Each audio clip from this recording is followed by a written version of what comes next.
Appreciate you guys coming out on this wonderful bliss-free spring day. This is an informative meeting. What the town and the citizens are facing as a sewer rate increase.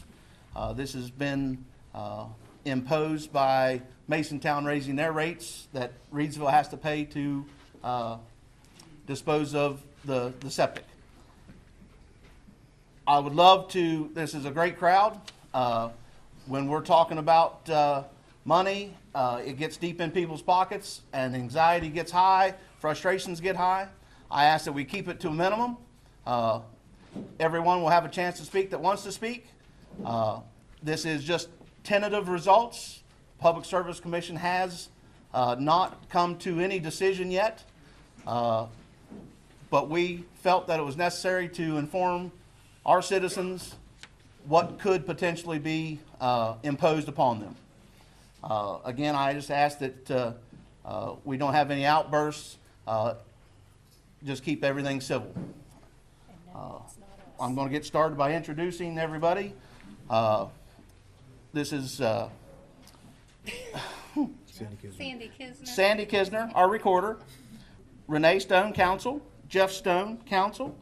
Brittany Titus, counsel. Scott Williams wasn't able to be with us this evening. He's our other council member.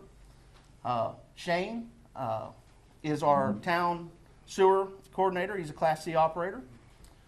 Jim Wagner, a council member. And then we have Phil Noose. He is our accountant that runs all the numbers that you're going to see this evening on our papers. And then our attorney, Mark Gatos. So I will be deflecting questions and some responses to those necessary to answer them, better qualified than I. And I am Jason Titus, I'm the mayor.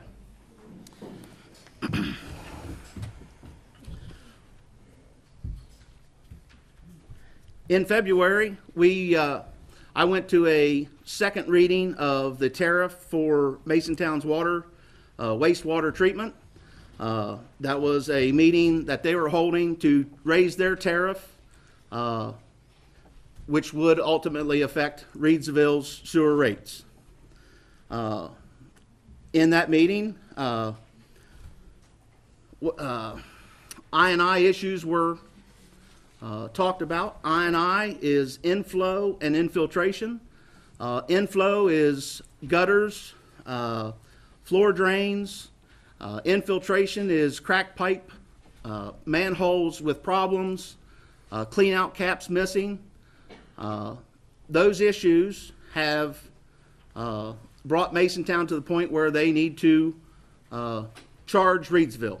Their reasoning was, for years they have asked Reedsville to take care of their sewer-related I&I issues. They said there was no response.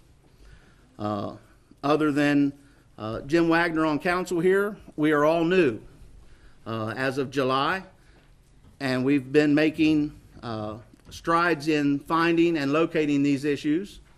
But in that meeting, it was brought to our attention that customers paid a metered rate of around 15,884,000 gallons, metered through your water meters, what you used and what you were billed by the Public Service District number 1 or Arthurdale Water. Yeah, that is on your handout given to you. There are flow meters at the new Masontown facility. That flow meter indicated that they treated 52 million gallons of water from Reedsville. That's a difference of 36,267,570 gallons of I&I water, which they say is would be Reedsville's responsibility to pay and have it treated. It is putting them in a financial hardship. So in that, their final reading at that meeting, they elected to raise that rate to at least submit it to Public Service Commission for a $6.31 per 1,000 gallons via the flow meter at their Reedsville treatment plant, which came to, in their calculations, a 221% increase in charges. Well, we've had our accountant take those numbers based on our population and the amount of gallons that we're sending to Masontown Sewer, and he has come up with a 91.7% increase is how it will affect the residents of Reedsville and the ones in Arthurdale that are on Reedsville Sewer. So we've shown an example on your sheet of what current rates are and what current rates will go to. 91.7, easy numbers, double your bill.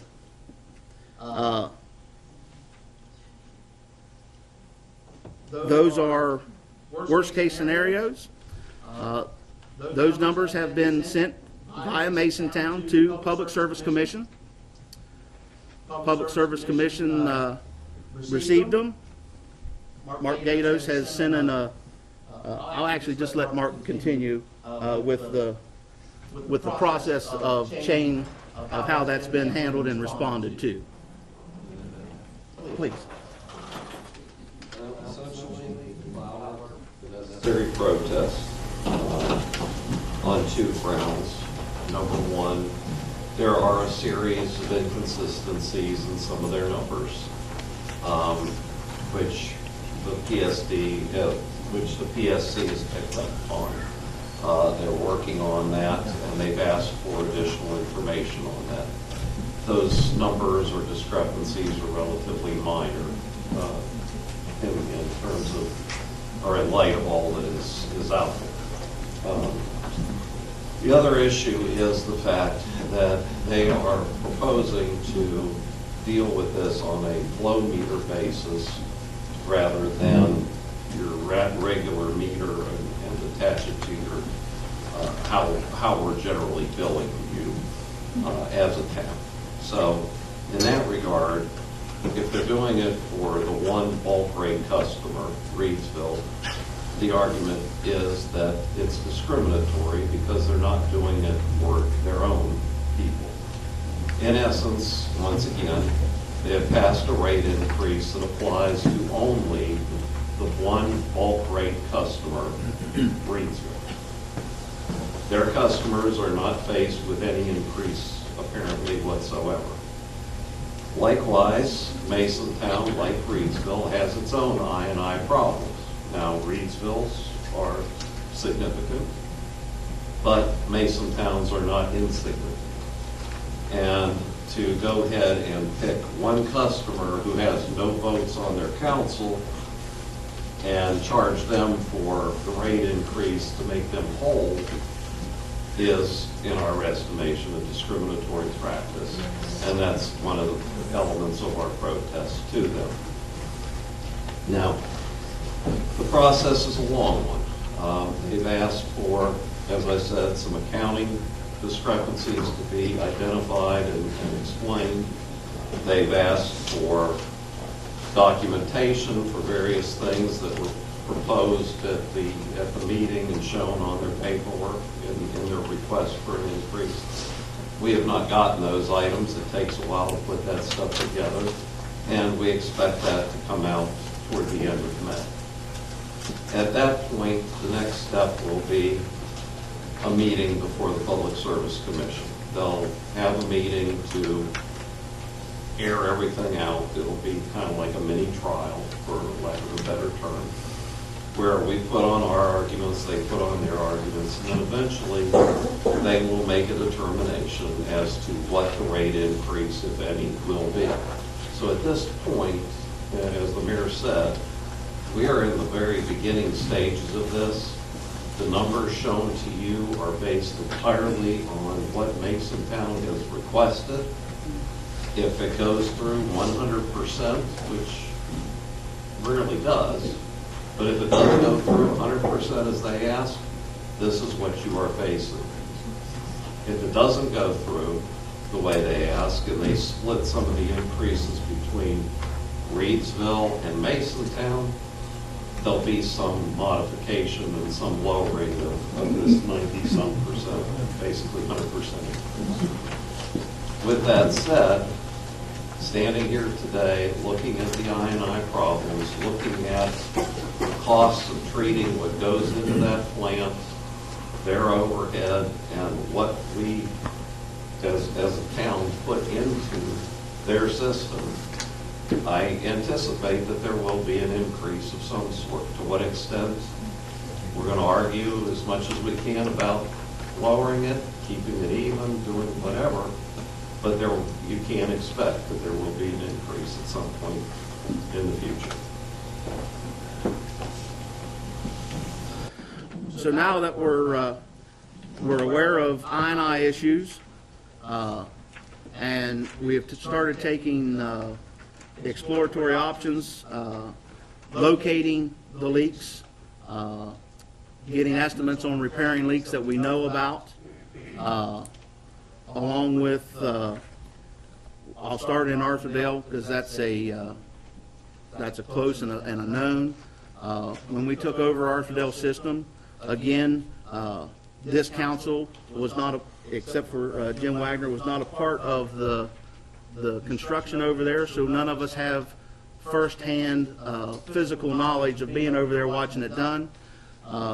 There has been 1,000 feet of terracotta pipe along Q Road that's been missed in the repairs.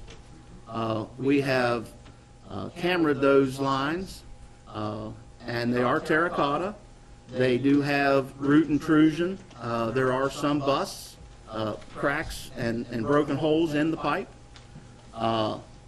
So that is an area that we know that needs addressed. In the original contract, we were supposed to receive a complete new system from Arthurdale, which was all lines, all service laterals, and the pump station to pump that effluent to our plant at Superior Fibers, or our pump station there. That wasn't the case. We have found that 1,000 feet that's not been, that wasn't done during construction. We have estimated that that's nearly 50% of our I&I issue going to this problem. We have gotten estimates. We started with estimates from Thrasher Engineering. Right now, Mark is in the process of going through all the files that we have on the construction project itself to see if that's been, if it was one of the items that they decided that it was good, moved to something else, why it got deleted, why it got missed, and if there's recourse that we can take financially to have that taken care of. That right now is still under investigation. We have gotten estimates, as I said. We started with Thrasher Engineering, brought it to their attention. They were the engineers on the project over there. The gentleman we're dealing with, Travis, was again not part of the crew over there. Most of the team that was working that specific job has moved on from the company. So he is kind of in the same seat that I am. He's been going back through their records. The word I was looking for earlier was change orders to that contract. He's been looking for change orders, and so has Mark Gatos, our attorney, been looking to see why it was missed and why we were left with that situation. So we started with Thrasher. He came out and met with our operator Shane and I. We discussed what we'd like to see fixed and repaired, and he gave us a comprehensive list as if we were going to the state for federal funding. that estimate came back to us at $186,000, which includes, if you go for state and federal money, there are different ways they bid those items. You have higher wage for your workers. They need a thorough engineering plan. They put in a lot of contingencies. That certain stretch of ground, they felt necessary to remove a strip of trees, which was a substantial cost. So we took those numbers. We contacted Robbie Baylor with the EDA and Preston County Economic Development Authority. We had a phone conversation with Thrasher and Robbie Baylor of how we were going to go to Charleston and look for this money. At the moment now, there is no federal monies available, no grant monies. So we're looking at loan money. Well, if we're looking at loan money, I'm not spending $186,000 of our money to do that on town loans. So we started talking with engineers, and if we take loans, we can eliminate some of those contingency costs. We can eliminate some of the higher wage worker pays, and we had an estimate from a local contractor, along with a little bit of engineering from Thrasher to lay out grade, and that estimate came back at $70,000. So we started shopping around for loans. We found numerous places to give loans. The interest rates are awfully high. I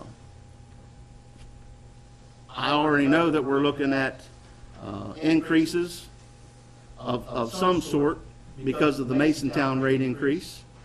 So I don't want to burden myself and the citizens of the town any harder than we have to. So I wasn't happy with 5%, 4% on loans like that. So we have found a couple places that will work with us. Their loan amounts, $70,000 for that one project, which is 50% of our I&I issue, isn't a large enough project to loan the money at the interest rate we're looking at, 1 to 1.5%. So we're in the process of trying to find our other issues. Again, 50% of our I&I we feel is coming from Arthurdale via our flow meter readings. We have a flow meter in Arthurdale that measures all of their flow that comes to our Reedsville Superior Fiber plant, or our pump station there. So we can calculate during rain times and meters of what kind of flow we're getting of I&I. We also know that there is the other 50% is coming from the physical town of Reedsville, which is a little harder to determine the locations. Those lines have been in there longer. They're substantially deeper. We have been in the process of installing temporary flow meters to find high areas of inflow and infiltration. Because of smoke testing, we decided to install a flow meter in the Preston Meadows development. That proved to be a 20,000 gallon inflow and infiltration problem in a, Shane, how many days period was that? Inch rainfall in a day. So we have also installed that same flow meter in the Brandon Acres side of Route 7. we wanted to just take care of Brandon Acres to see what we might be getting from there. Water flows were too much at the time we installed it. We ended up having to go a little farther down in the line, larger line. We got less volume that the meter could actually read, which included, that would be everything on the left side of Route 7 as you're going towards Morgantown, to include the Dairy Queen, the bank, everything on that side. That I&I issue with a 1-inch rain record was $386,000 gallons of I&I in a 1-inch rain period, extra I&I. So now we're starting to narrow that down. With our lighter rain flows and continued smoke testing, we're starting to try to pinpoint those areas and try to find the problems. We've started smoke testing Valley Street and Preston Street and all the little streets in between them, and have found, seems like the lines, they're awfully deep over there, but they are in good condition with camera and smoke testing. We have found 3 or 4 homes that have had downspouts connected to the sewer system.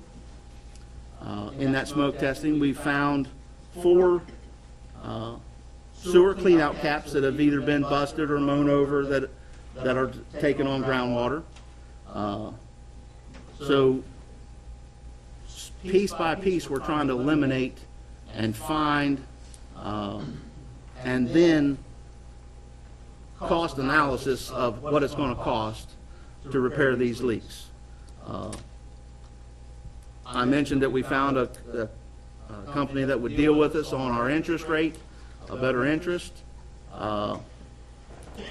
So we're looking at combining all those somewhere in the neighborhood of, they'd like to see a $150,000 to $200,000 loan. I sure hope that we don't have that kind of cost incurred in fixing these leaks. But right now it's just preliminary. I'm letting you know where we are and how far along we've made it on trying to find these issues.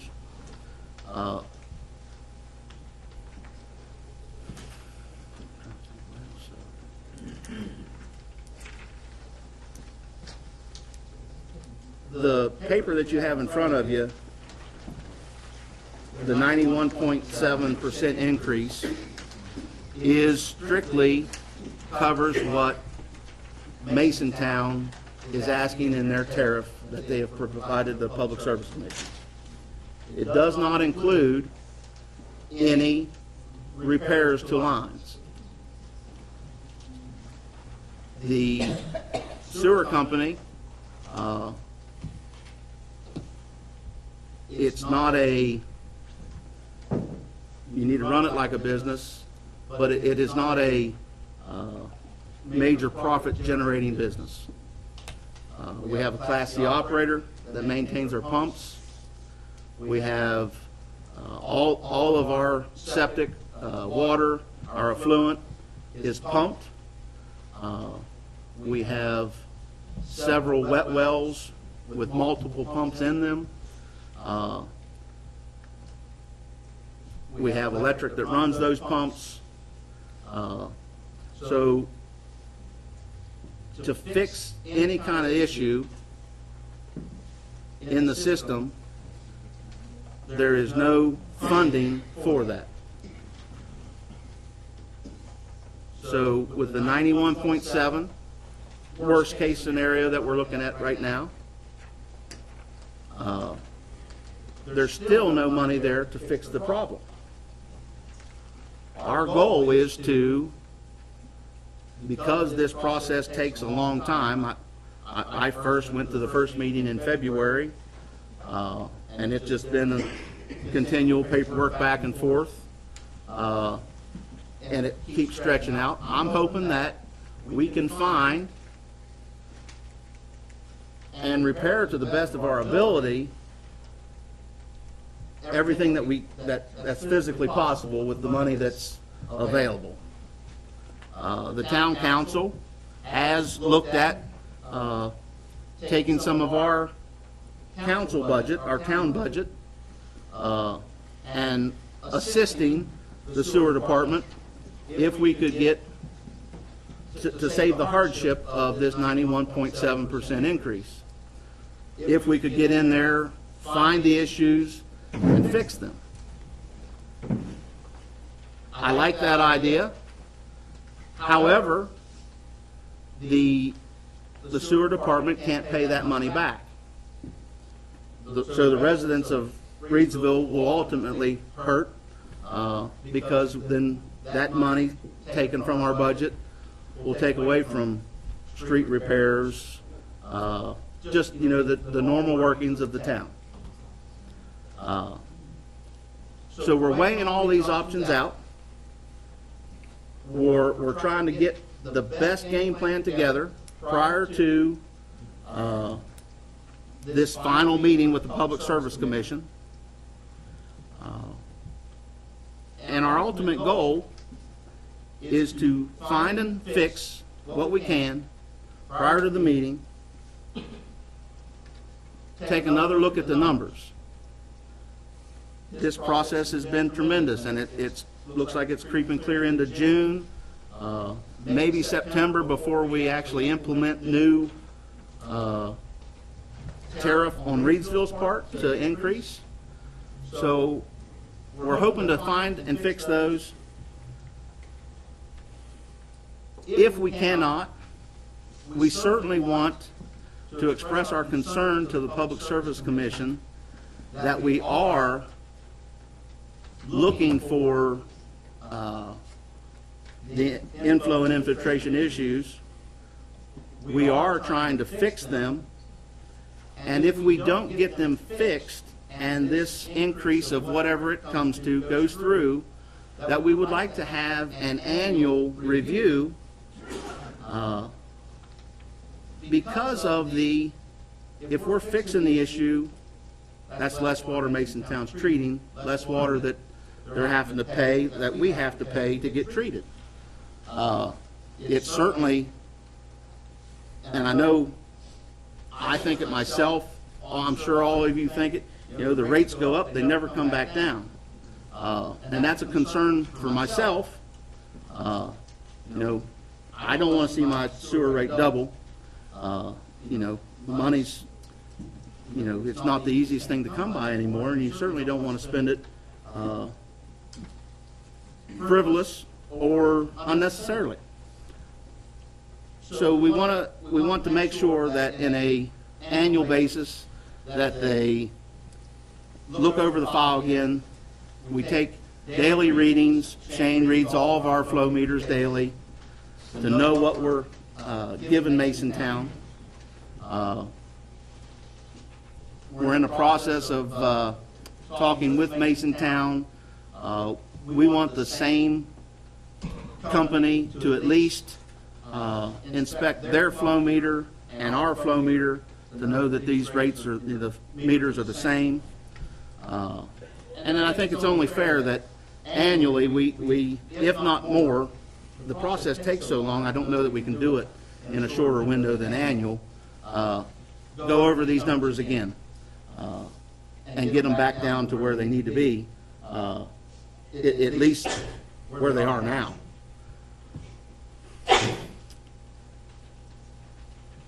So on that note, if any other council or the accountant would like to speak anything about these rates, we'll do that now. And then I've got a list of everybody that has asked to speak. Certainly, if you did not put your name on here to speak, you're more than welcome to. But if you're going to speak, I'd like to hand you a microphone. And if you would say your name and just whatever you'd like to address. I hope with the panel that we've got here, we can answer your question. If we can't answer it satisfactory, I will work on getting that answer for you that will satisfy you. Again, this is all the information we have at the moment and what we're trying to do. And I just wanted to eliminate any discrepancies in paper. I've seen a lot of different numbers in the paper. I've heard a lot of different rumors. So I just wanted to make sure everybody was on the same page of what we're looking at and how it could potentially affect the residents of Reedsville and the customers on the sewer system in Arthurdale. So if anybody on the panel would like to speak first, and then I'll open it up for questions.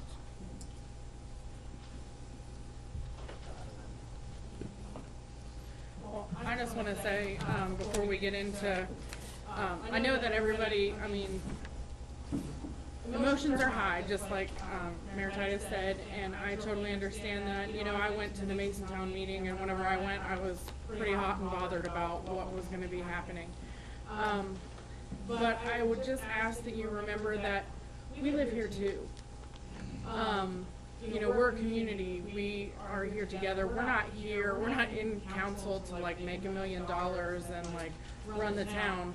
We're here hopefully to help the community and to be here for the people of the community. That's what we want to do.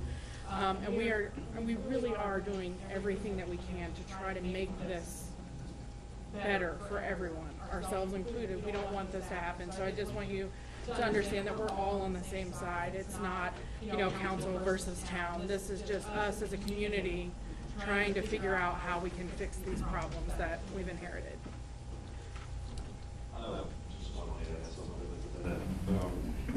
The previous council, previous mayor, the present council, and the present mayor, ever since this started back with the new project,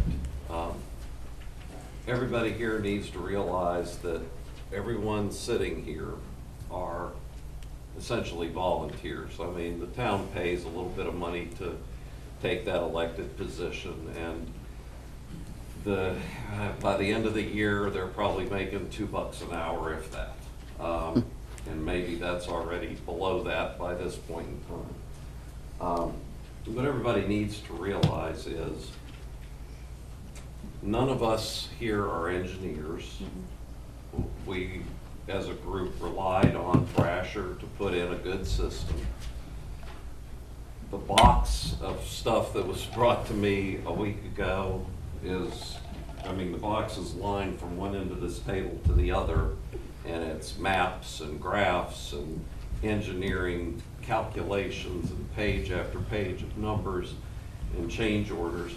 And I'm trying to go through that on behalf of the town to figure out why 1,000 feet of sewer line was missed.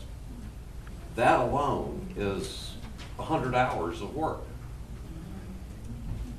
These folks are working incredibly hard on your behalf. And I sit here just adding that, not to blow smoke up my employer's rear, but to let you know that they are very, very driven to try to resolve this. If you look at the numbers on your sheet, one thing that comes out is the current rate paid to Masontown is $6.51 per 1,000 gallons of metered water. They're actually dropping the price to $6.31 per 1,000 gallons of metered water. Well, if all the I&I goes away,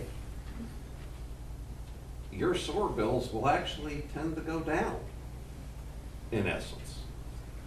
The problem is there is no system on God's green earth that has no I&I problem.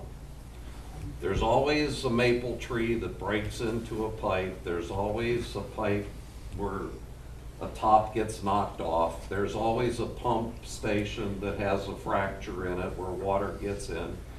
And in this system alone, some of the things that we see now as it's progressed are raising questions that nobody would have dreamed of at the time, such as a pump or a lift station down near a creek.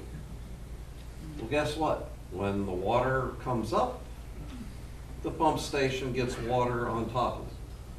Where's that water go? It goes into the sewer system. You know, that's not the town council that did that. So we have to, we see that that's a problem. That's one of those things that has to be addressed and has to be looked at. The fact that somebody rides their mower over top of a clean out and breaks the top off, looks at it, puts it back on, it may look fine, but every time it rains, especially if it's in a valley, in the yard, guess what? Water pours in there. These are the problems that we're talking about when we're talking about I&I. The things like the illegality of hooking your basement drains or your gutters into the system, some of you may have that issue and not even know it because when you bought the house, the contractor did it and you have no idea that it was done. Just to determine that fact alone, these guys have to go out into the lines, throw smoke bombs in, and stand around and wait to see smoke coming from somebody's rooftop.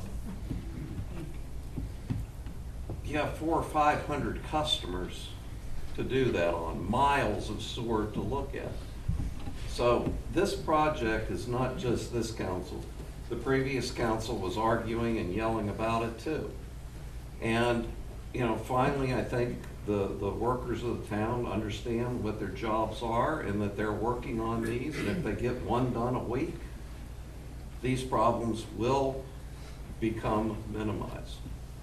But it's going to take a full-out attack, and it's going to mean constant work, vigilance, and frankly, help from everybody in the community.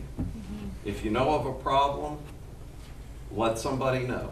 If you if you see a manhole cover off somewhere, let somebody know. Absolutely. I know in my neighborhood, a manhole cover came off. Somebody thought they did a great service by just sliding it back over and tapping it down and it was done.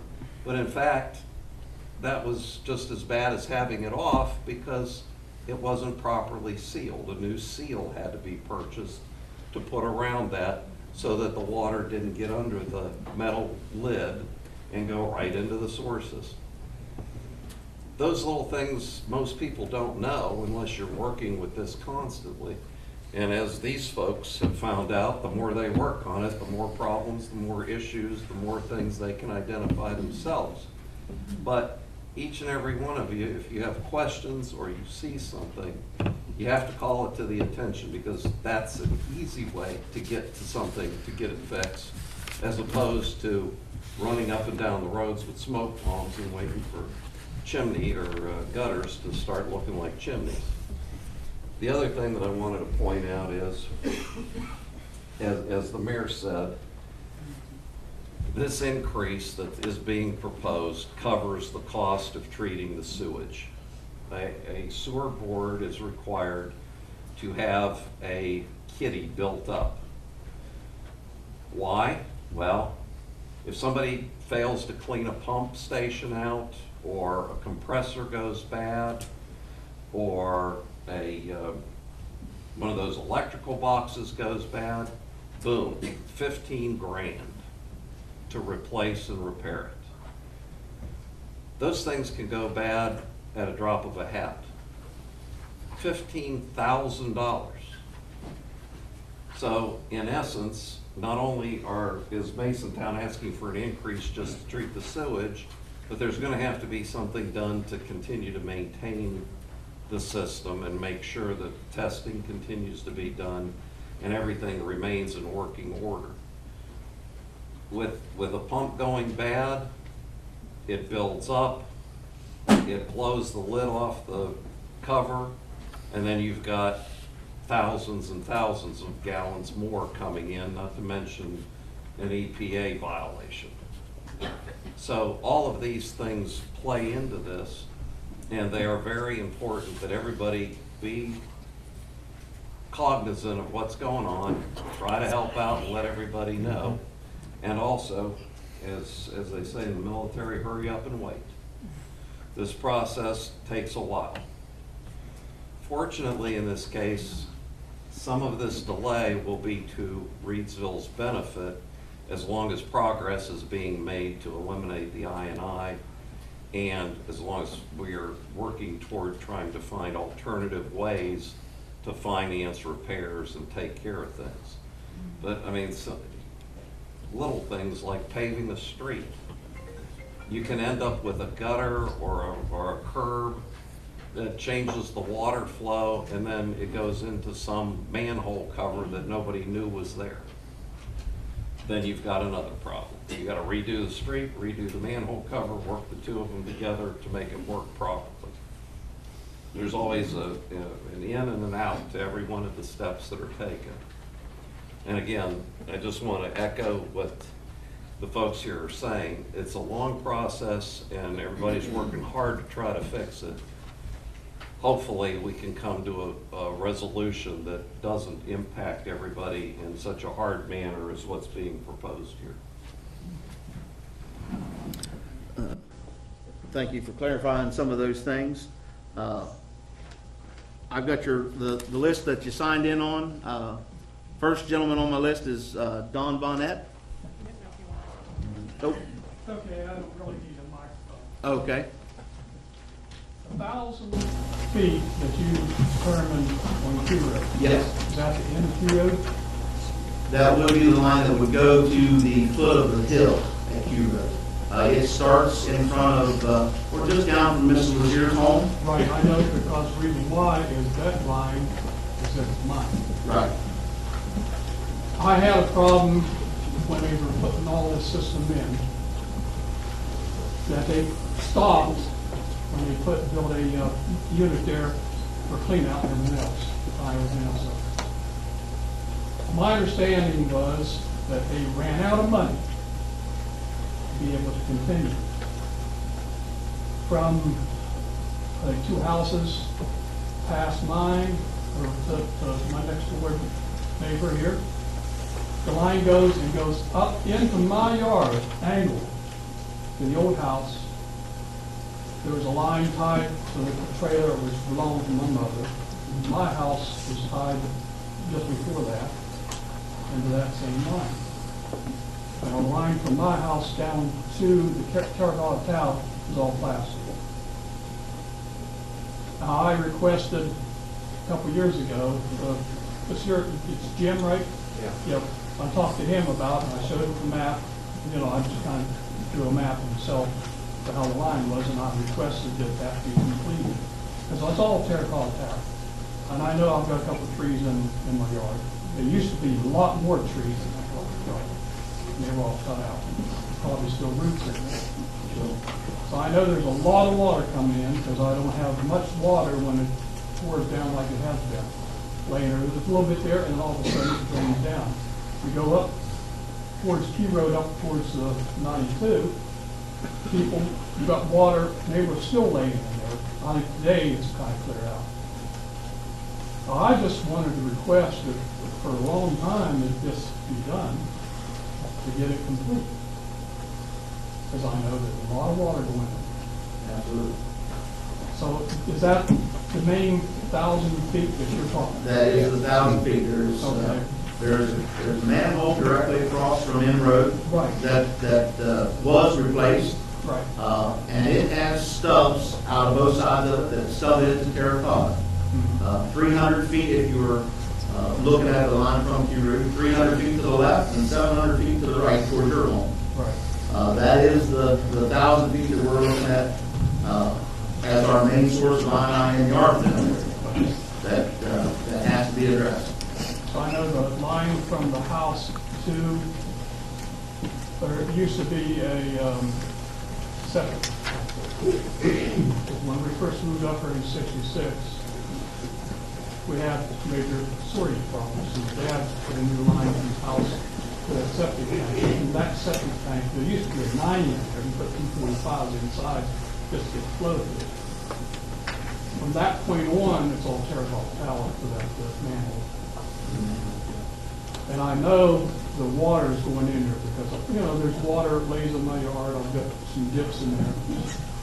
But all of a sudden, it drains out. If you go up Key Road a little further up, water's still waiting in there because it's not going in, nowhere to go.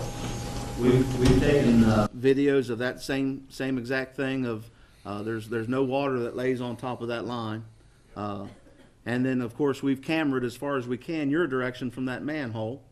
And then we've cameraed all the other section and have found that root intrusion, breaks, separations in the terracotta joints. So that's along with cameraing other areas of that system, that has proven to be the culprit of the I&I in Arthurdale. We have not, Arthurdale was, it's a wet area. There's a lot of original Arthurdale homes. In that process, originally, was mandated that all the laterals from as far back to the home as you could get to the main line be replaced. The Arthurdale Sewer contracted, I believe, Nimrod, supplied pipe. Most of those have been changed. I know the ones on the Q Road side on that terracotta line haven't. Those will also need addressed. Just What I request is not have that line go through my yard, but go down, follow Q Road down to where they would stop at. My understanding, they were wanting to go up further up Q Road, catch more houses, but, because I know the rest of the houses above it will accept it. So that's what I request. I don't want them to just replace a line in my yard, because then, if there's a problem in the sewer line, the main line, they're going to be digging my yard up, and I don't want to do that. we'll certainly take that in consideration.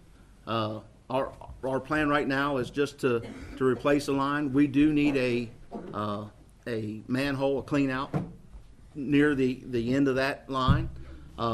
So I don't see where that would be an issue. I certainly have to look at it and talk to the engineers about that design. Right now, we are not looking to take on any customers further up Q Road at this point. We certainly need to take care of the issues we have now prior to any of that. But that is, however, what our plan is, to replace that section of line, the service laterals from the home to that line, and then on the other side of the M Road there, that 300 feet, which is just 2 homes at the moment on it. Okay, another question.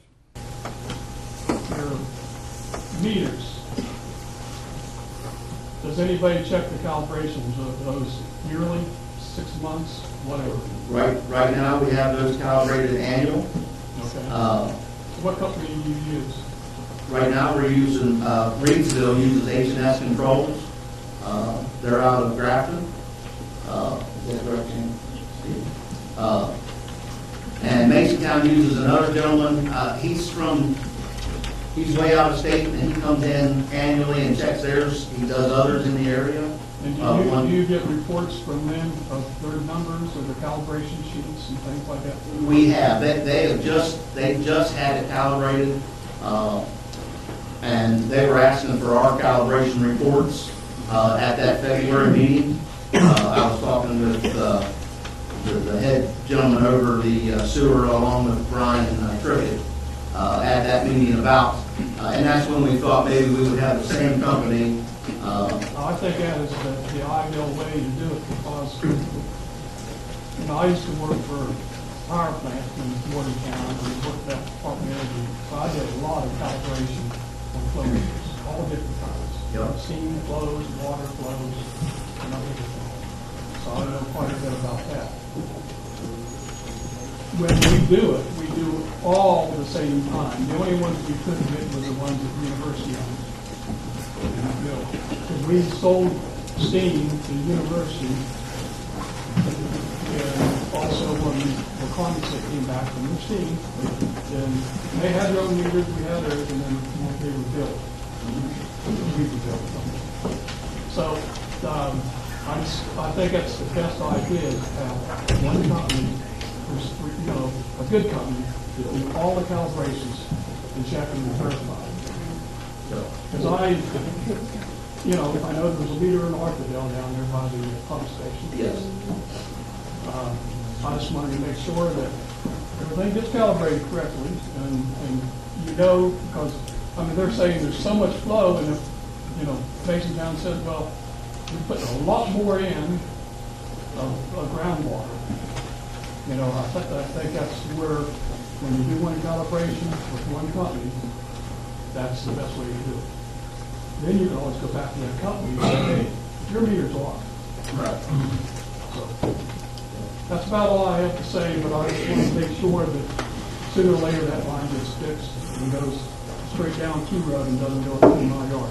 Well, you'll be seeing from me, and we'll line that out and get the engineering on that, because that is one of our first projects is going to be that 1,000 feet. And it'll certainly be addressed. Thank you. Next on the list to speak is Tom Winston. I'll make the whole roll. All right.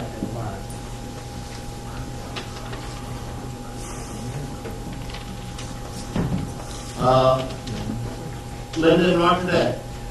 Yeah. I just have a question. The petitions that we turned in, Yes. did those get to the Public Service Commission? We have copies of those that were sent with all the filings.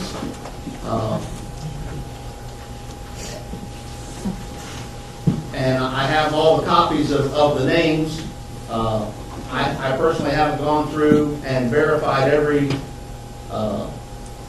signature to the originals, but this is all the copies that we turned in, and I have quite a few from all the locations that we had petitions set out. And we met the quota that we needed to suffice, you know, the general population. I'm sorry, Mark. Yeah, I was going to say, the total number that we received, and there's a bit of a discrepancy in the interpretation of the law there, but everyone that was provided to the PSC. You don't need the petitions to deal with the discriminatory protest, which is what we filed. The total number of customers, even if most everybody in Reedsville did it and signed off, somebody's still saying, well, it has to be the total number of customers, including Masontown. Well, how can that be?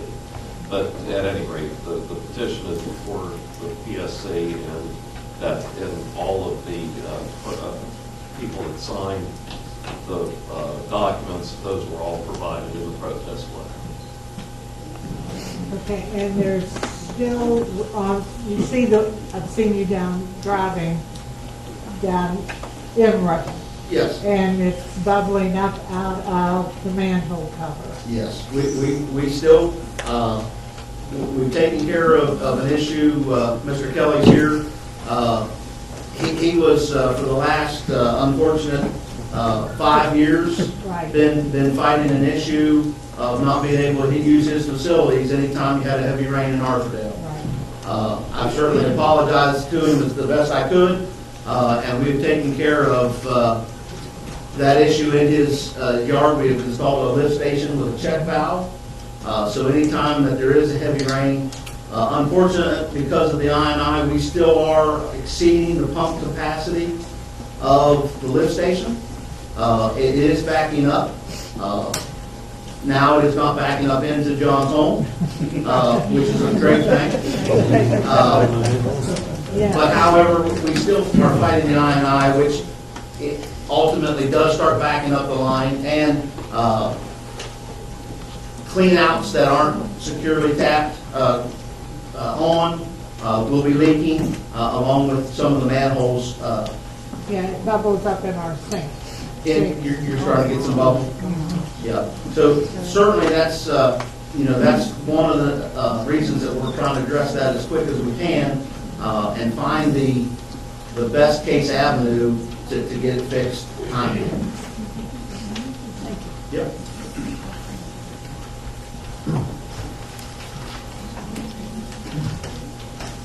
Danny and Georgianne Swigert. No, no one.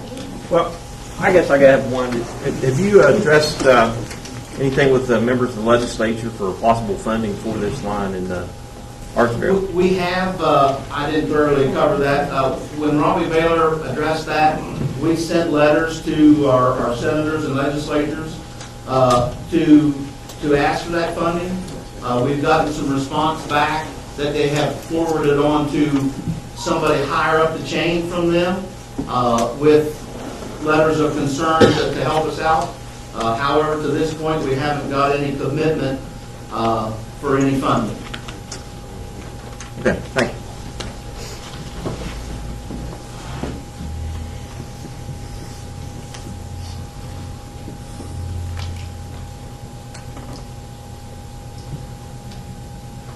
Travis Welch. No question. Clark St. Clair? Yes. Hi. My name's Clark St. Clair. I live at Park Avenue and Route 7 or 210 King Street. Yes.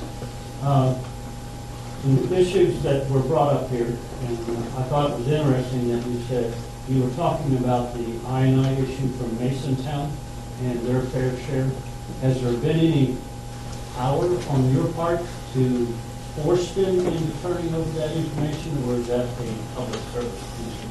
It is, it's actually, when we went to that February meeting, that number was given to us by Masontown. Right now, I don't have their metered rate, but their I&I issue is 20 million gallon annual, where Reedsville's is 36 million gallon. Well, and you said that 50% of the problem is coming from this one line. Yes. Market, that's 16 million gallons. Yes, which would take us under what Masontown's I&I would be at that point, which certainly needs looked at. And that's where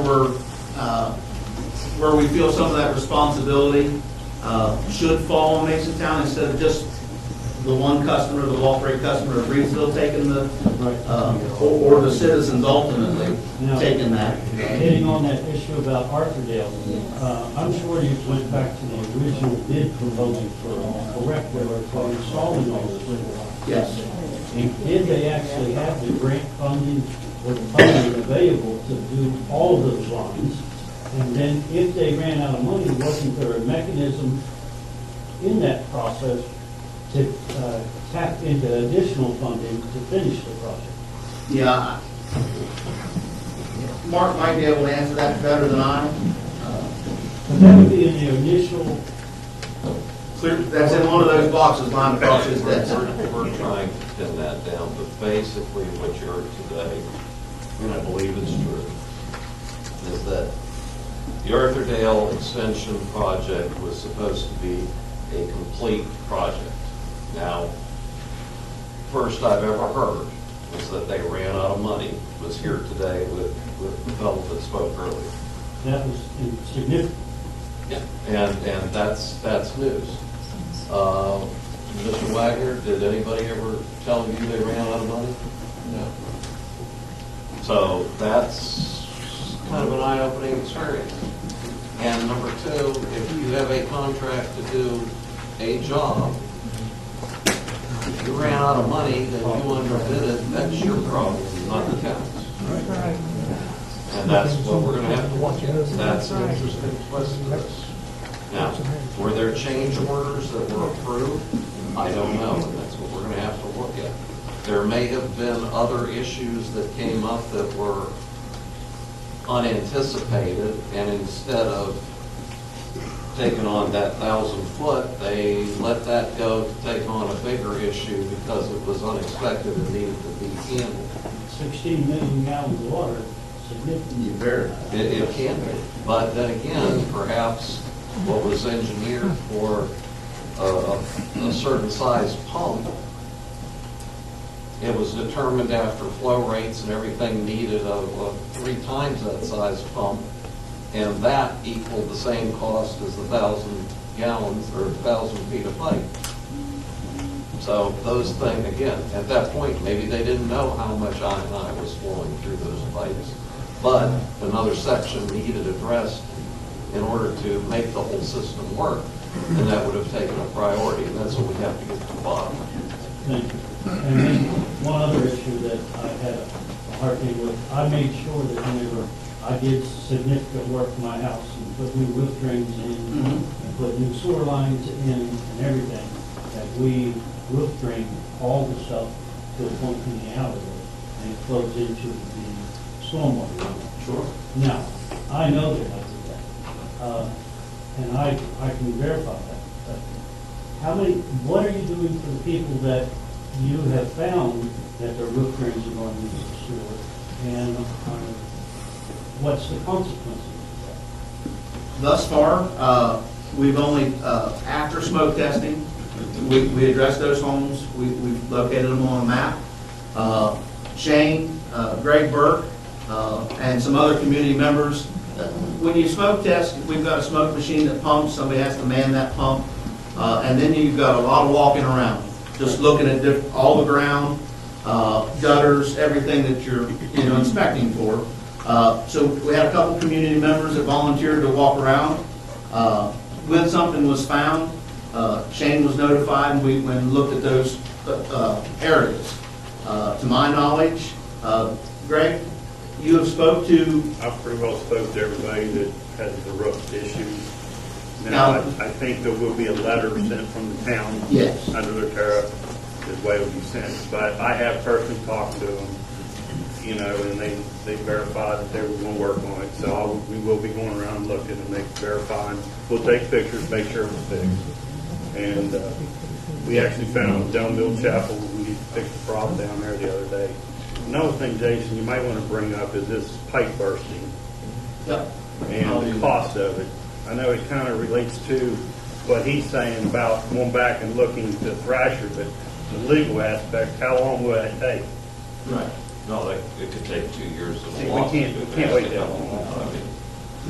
So, And also to answer your question, as part of the sewer board rates that were approved previously, if a home is found to have gutters going into the system, an additional rate increase can be prescribed to that particular home to cover those costs until they eventually do fix it. You can also file a nuisance action to require them to repair it, and other legal actions. Those tend to be, down the line, and hopefully somebody realizes this is a problem and is told it's a problem, they'll take care of it. It's pretty much a general, pretty easy fix. That tariff is, they take the square footage of the roof, multiply it by the calculation, and that's the extra until it's fixed. We haven't formally sent that letter. We just smoke tested last week and have found those areas. So we will be sending just a confirmation letter that we have found this issue and asking the homeowner to please address it. Somebody had said, maybe they have moved in, and, they weren't the original They owners. inherited the problem. Yeah, that, just like we have, unfortunate, have inherited an issue. That hopefully won't be a burden to them to get those out of the storms, out of the drains, with limited cost, and it'll cut that flow down substantially. Well, prior to about 5 months ago, let's go back about 5 months. Okay. And I know you started sending out letters on smoke testing sometime around that period. Mm-hmm. Now, on Park Avenue, the only thing that is above me is the pump from this fire department. Right. Okay? It comes right across Greg Burke's yard and into a manhole that's out there right at the edge of my property. I talked with Mickey Thrasher at Masontown Water Okay. previously, and I would tell him over the past 4 or 5 years, said every time it rains super hard, I'm getting gas coming up into the house. And I go around and I make sure all my drains and everything have water. Traps are all full, yeah. And I have P-traps. We put P-traps in when we put the new sewer lines and everything. Mickey says, well, go out and drill your holes in that manhole cover. He said, that way you'll release the gas out there. I said, Mickey, I don't have big enough drills. But in the past 4 months, since you've been raising this question, that problem's cleared up. So something has happened. Well, Shane can address that. Did we take care of We have put some vents in the manholes that will vent the sewer gas out throughout town, Right. which is. But there was so much pressure in there, I guess it was from your water intrusion. when the town has a system that's primarily pump system, we have a substantial amount of flow. Because Valley Street and a lot of the streets are deep, we have a lot of drop. Anytime you move that water and you stir it, it makes a gas, a highly corrosive gas. So anytime you're moving it, rather than just a steady flow via pump, you're creating a lot of gas. So we have had that issue numerous places. So they do make a lid for the manholes. It's a disc that goes in the bottom that will vent but not allow water in. So we have installed a few of those. I just didn't have quick enough through. All right, I have, if that answers your questions. That's it, that's all the issue. Dennis Blosser? Yes. You answered the first question about the leaks and stuff. How long has that been going on? How long have you known about it? Me personally, I've known about it since, it must have been just before February of the major issues that we've had. Once I got in the position farther and I could do some more research, I believe that this issue has been an ongoing thing of trying to find and fix. But to tell you how long it's been going on, I don't know an accurate number. I know 3 years back, I lived in Reedsville. On Long Alley Street, they replaced a major sewer line going down Long Alley Street. Yeah, back in about 2000, 2001, that project. It was a little bit earlier than that. Okay. Anyway, I had an old terracotta pipe coming from my house that I had to replace and tapped into the new line. And it's pretty long. I had a tree coming through it. I had to replace that. And I think it was one of your new guys there put in a clean out thing for me, and I had S&K twice run over that pipe. So it's gotten broke twice. But it's other than that. You say you can't get federal grants, right, or state grants? Right now, when we asked Robbie Baylor to look for those fundings, of course there was the school issue going on at the time, and the state was really trying to find the money and push that stuff around. Unfortunately, at the same time that we went down to look for money, there were at that time no sewer grants for what we were doing available. We're still continually looking at grant options as they come about, but we haven't been able to find any. And I think we've got the best people that I know of, and that's where I'll take suggestions from anybody on where to find those avenues. But Robbie Baylor has a good relationship with those folks and trying to find that funding for us. Along with our senators. So hopefully, if it is available, we'll be able to find it. I know there's certain types of grants out there that kind of caters to that type of situation, but they are hard to get. We've called the Rural Water Association. They do offer some, but nothing that fits our category right now. That is who we have found the best rate with for low interest loans. But they're asking for a little larger loan amount than what we're looking for. So we're still at that, that point of just trying to find that correct line to access the money. All right, now you're saying too that it's 1,000 feet of lines in Arthurdale. Correct. Once that is fixed. I'm sorry? There's 1,000 feet of lines in Arthurdale. Once that is fixed, Yes. that should help Reedsville great. That should help all of us. by our calculations, roughly 50%. It's not quite 50, but it's almost 50% of the numbers that we have of our I&I issue. To go on with that, and what Greg Burke had mentioned, I don't have a concrete estimate. We have contacted, or Shane actually has contacted, a pipe bursting company, a smaller company, as well as a pipe lining company that can come in there and either bust that pipe and pull a new one, and or the pipe lining company slides a fiberglass sleeve in there with resin, expands it, and makes a new pipe inside that terracotta pipe. One will be here tomorrow, so I don't have a concrete number for you. Those numbers have come back considerably less than the $70,000. We'll know better tomorrow. This is a continually progressing thing. We're just, like I said, we're trying every avenue to get it corrected the cheapest we can. For the town's sake and for the residents' sake. Keep in mind, you don't say cheaper isn't always the best. Well, that's true. That entire system over there, however, was mainly pipe bursted, which uses an HD pipe, which is extremely thick. It's a fusion pipe. Now, we haven't experienced, I personally haven't experienced the pipe lining. I've watched several videos on it, and I've called several companies about it.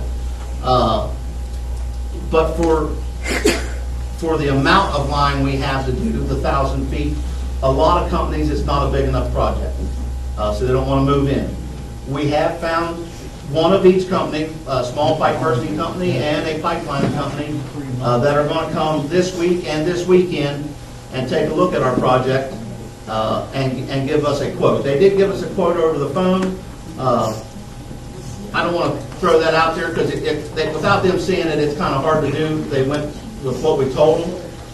So I'll know better the end of the week here of what that estimate looks like. And that is certainly another option. About approximately 220 or 30 feet would be the line that needs to go straight down Key Road. Yeah. From that point, I think it pretty well just goes straight down to the fourth unit. So there's part of it there that you probably have to dig up to put it. Yeah, and replace the line actually and put a manhole clean out at the foot of the hill. Yeah. I apologize if you did put your name on there. I have a couple here that I can't read your name. But anybody else that would like to speak, one at a time, please. Yes, ma'am. My name's Ann Roth. And thank you for having this meeting and allowing us to ask questions. But the question I have concerns that stretch of pipe on Q Road. I've been living in what was my mother's house on M Road. Okay. So I'm familiar with the lakefront property that we live on. And my question is, apparently there's a building project going on.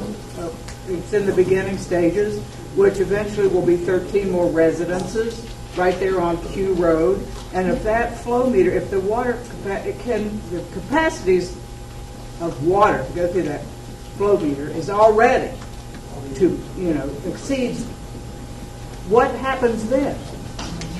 Mr. Rodeheaver came to one of the sewer meetings and addressed what he would like to see done. Based on what he told the sewer committee, he was going to build his personal home, which the sewer tap was already there for that during the construction phase of that project. And he was going to build one other home and attach that to the system. All that has to be a pump system. It's lower than our main line, our manhole. So we informed him that he would have to install line, ball valve, or check valves and a ball valve at each resident, or at each lot. He had mentioned that annually he was going to add another home.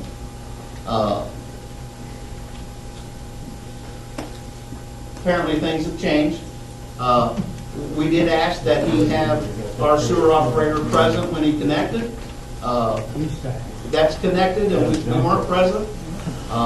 So we have sent a letter out to Mr. Rodeheaver to see what the plans are now.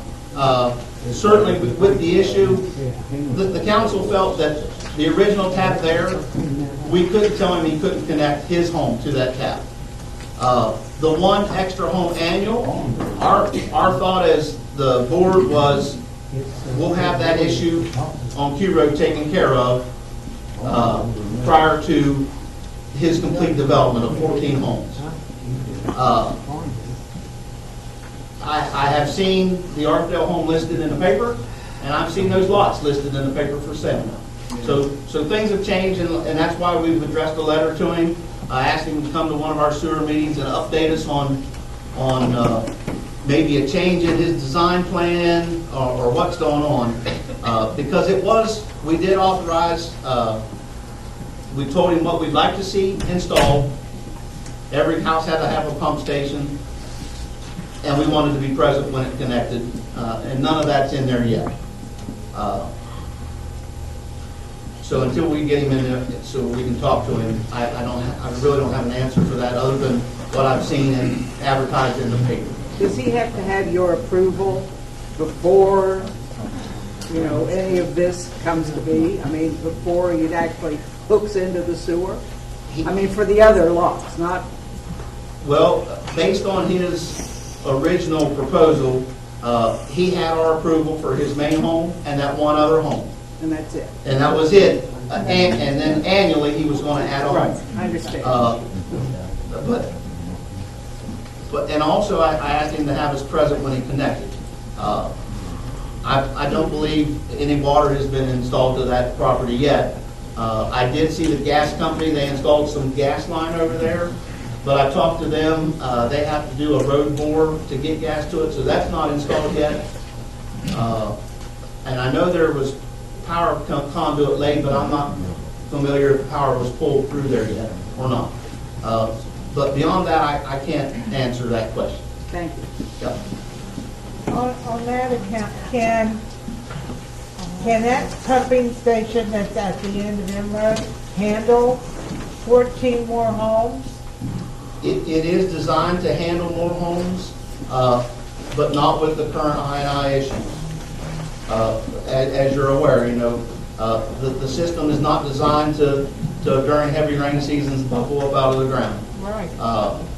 When that 1,000 feet, we're anticipating when we do that 1,000 feet, that it will stop all, from what we've cambered and inspected, all the I&I issues known to us at this point in Arthurdale, which will allow the pump station to keep up and should never go into a high alarm mode.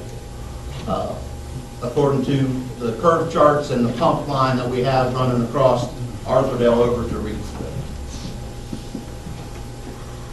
Is there going to be a max amount that you can say you can't build no more? Ultimately, there will. I don't have that number for you, Shane. Do you have that number? I don't have that. I can research that for you and get you a number. I know it was sized for some expansion, but I don't know how much expansion. Because that needs to be addressed. We did address Thrasher on that 14 lots, and he agreed that there was sufficient room on the pump calculations and the original document that he had for that area. If I was taken care of. You know approximately when that's going to be started? Well, we're still at the moment shopping for the best price. As I feel the council, if we can get a number that we feel comfortable with, we'll certainly bring it to council. And with all indications, we don't want to see the town under any more stress financially. So I think there is a small amount of money that we can contribute to the sewer department to get at least that one area fixed. So I'm looking, just as soon as possible. I know there's a main water line that goes on the same side. down Yes. They have a fire hydrant right there. Right. Original. That was one of the issues. We wanted to possibly look at this pipe bursting. Again, one for the trees that are in that one section. There are about 6 or 7 really large pine trees that if you did any kind of digging to replace that line, those pine trees are actually right over top of the line. And I haven't addressed that homeowner at all, just because we're still in the preliminary stages of how we can handle it. If we pipe burst or if we pipeline, those trees can stay, which is considerable savings with having to pull them out and put something back in place that the homeowner would approve of. Well, I know that section of line that I request, there's a pin oak tree right there. It's pretty well half dead because when they came to clear out the electric lines, they moved to one side of it. And now the trees probably should be taken out. So, if you want to talk to me about that. We'll certainly be in contact, yes. Another question? I saw a couple hands. Yes, ma'am? I have a question. When you're talking about the money to repair the line and the money, like the loan money, would that be an increase in our bill also? Ultimately, for the sewer company to do any kind of repairs, there is no funds available to do that. Mr. Gatos mentioned that there is a mandatory fund. The Public Service Department or Commission mandates that you keep in a fund of which you can use, but it has to be replaced almost immediately. That is for the pump that might go down or the control panel that goes down. That has to be fixed so the sewage can be pumped to the treatment facility. That's the only real nest egg that the sewer department has. And you can't even call it a nest egg because it's only used in that emergency of a pump going down. So we are looking at, depending on what comes back from the Masontown Public Service Commission meeting, what they agree upon, we then have to apply for a increase in our tariff, which would be that 91.7 if it's that,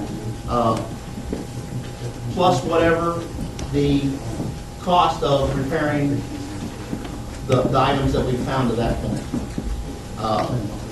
What we're hoping to do is the town be able to possibly cover the one repair, and like I said, the sewer company can't pay that back. There's not money available without an increase in the rate. So I'm hoping that we can get like I said, it's still all in limbo. I don't have a concrete number for you, but we're looking for a reduced rate.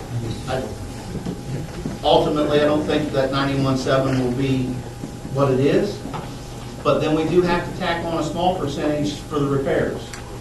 But as soon as the repairs are done, that's where the annual review that I would like to have requested when we do this, because the rates should come back down when the leaks are fixed. Okay, thank you. Yes. Hi, I'm Tracy Polis from Arthurdale, Mayor Titus, Council, and Mr. Gatos. And thank you for holding this meeting. I did attend the February sewer board meeting, and my concerns were the neighbor across the street that was going to put in those 14 homes, as the lady spoke of earlier. My questions were the same. How could he actually do this? Was he able to, how could he get a permit to service 14 homes? That you explained all of that you can't keep anybody from hooking or tapping into the sewage system. There was also 3 estimates given that evening at the board. The Thrasher was $186,000. Goldstrom was $48,000. This is to fix the 1,000 feet of pipe on Arthurdale. Yes. Shoe Road. And yours came in between those two estimates, within the 50,000 range. And I was just curious of why those weren't brought up tonight, in addition to the 186,000 with Thrasher. I did. I explained that one was 186 from Thrasher. The other one is 70. It was a local contractor plus Thrasher's engineering portion, which came to 70. It's actually 68.9 something. I rounded it to 70,000. My bid that I installed, I am a local contractor, so I have knowledge of those things. So I just, for my benefit, to know what we're looking at, I just did the job like I was going to do it. I just bid it like my company's going to replace it, which I was real close to the Goldstrom's 42,000. So I knew that he was close when I did that estimate. On top of that, we had Thrasher's engineering to shoot grade and lay things out like it needed to be done, along with a couple permits, so we could do the work. The other options that have been explained tonight have been the, which I don't have concrete numbers on yet, is the pipe bursting and the pipe lining. So until I get all those numbers, we haven't made a decision on what avenue we're going to go with. Right.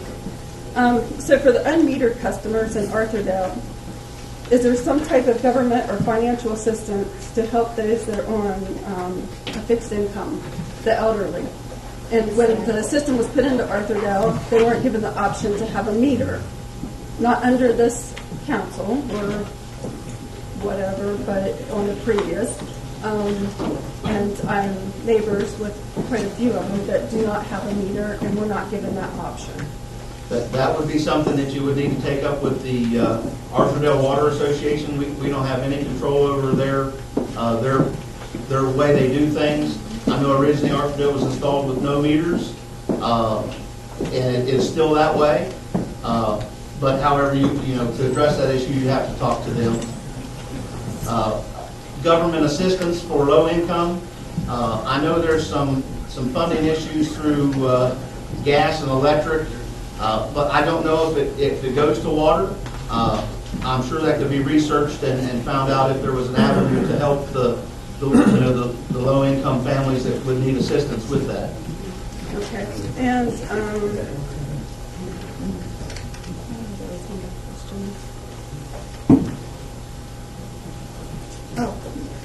and for resale value,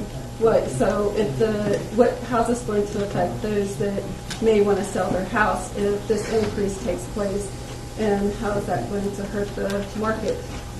Well, I'm sure it's not going to be favorable on the market. I've talked to a couple realtors. I rephrase that. I've heard that a couple realtors have already discouraged homeowners from buying in Reedsville and Masontown and Arthurdale because of the sewer rates, the potential of an increase.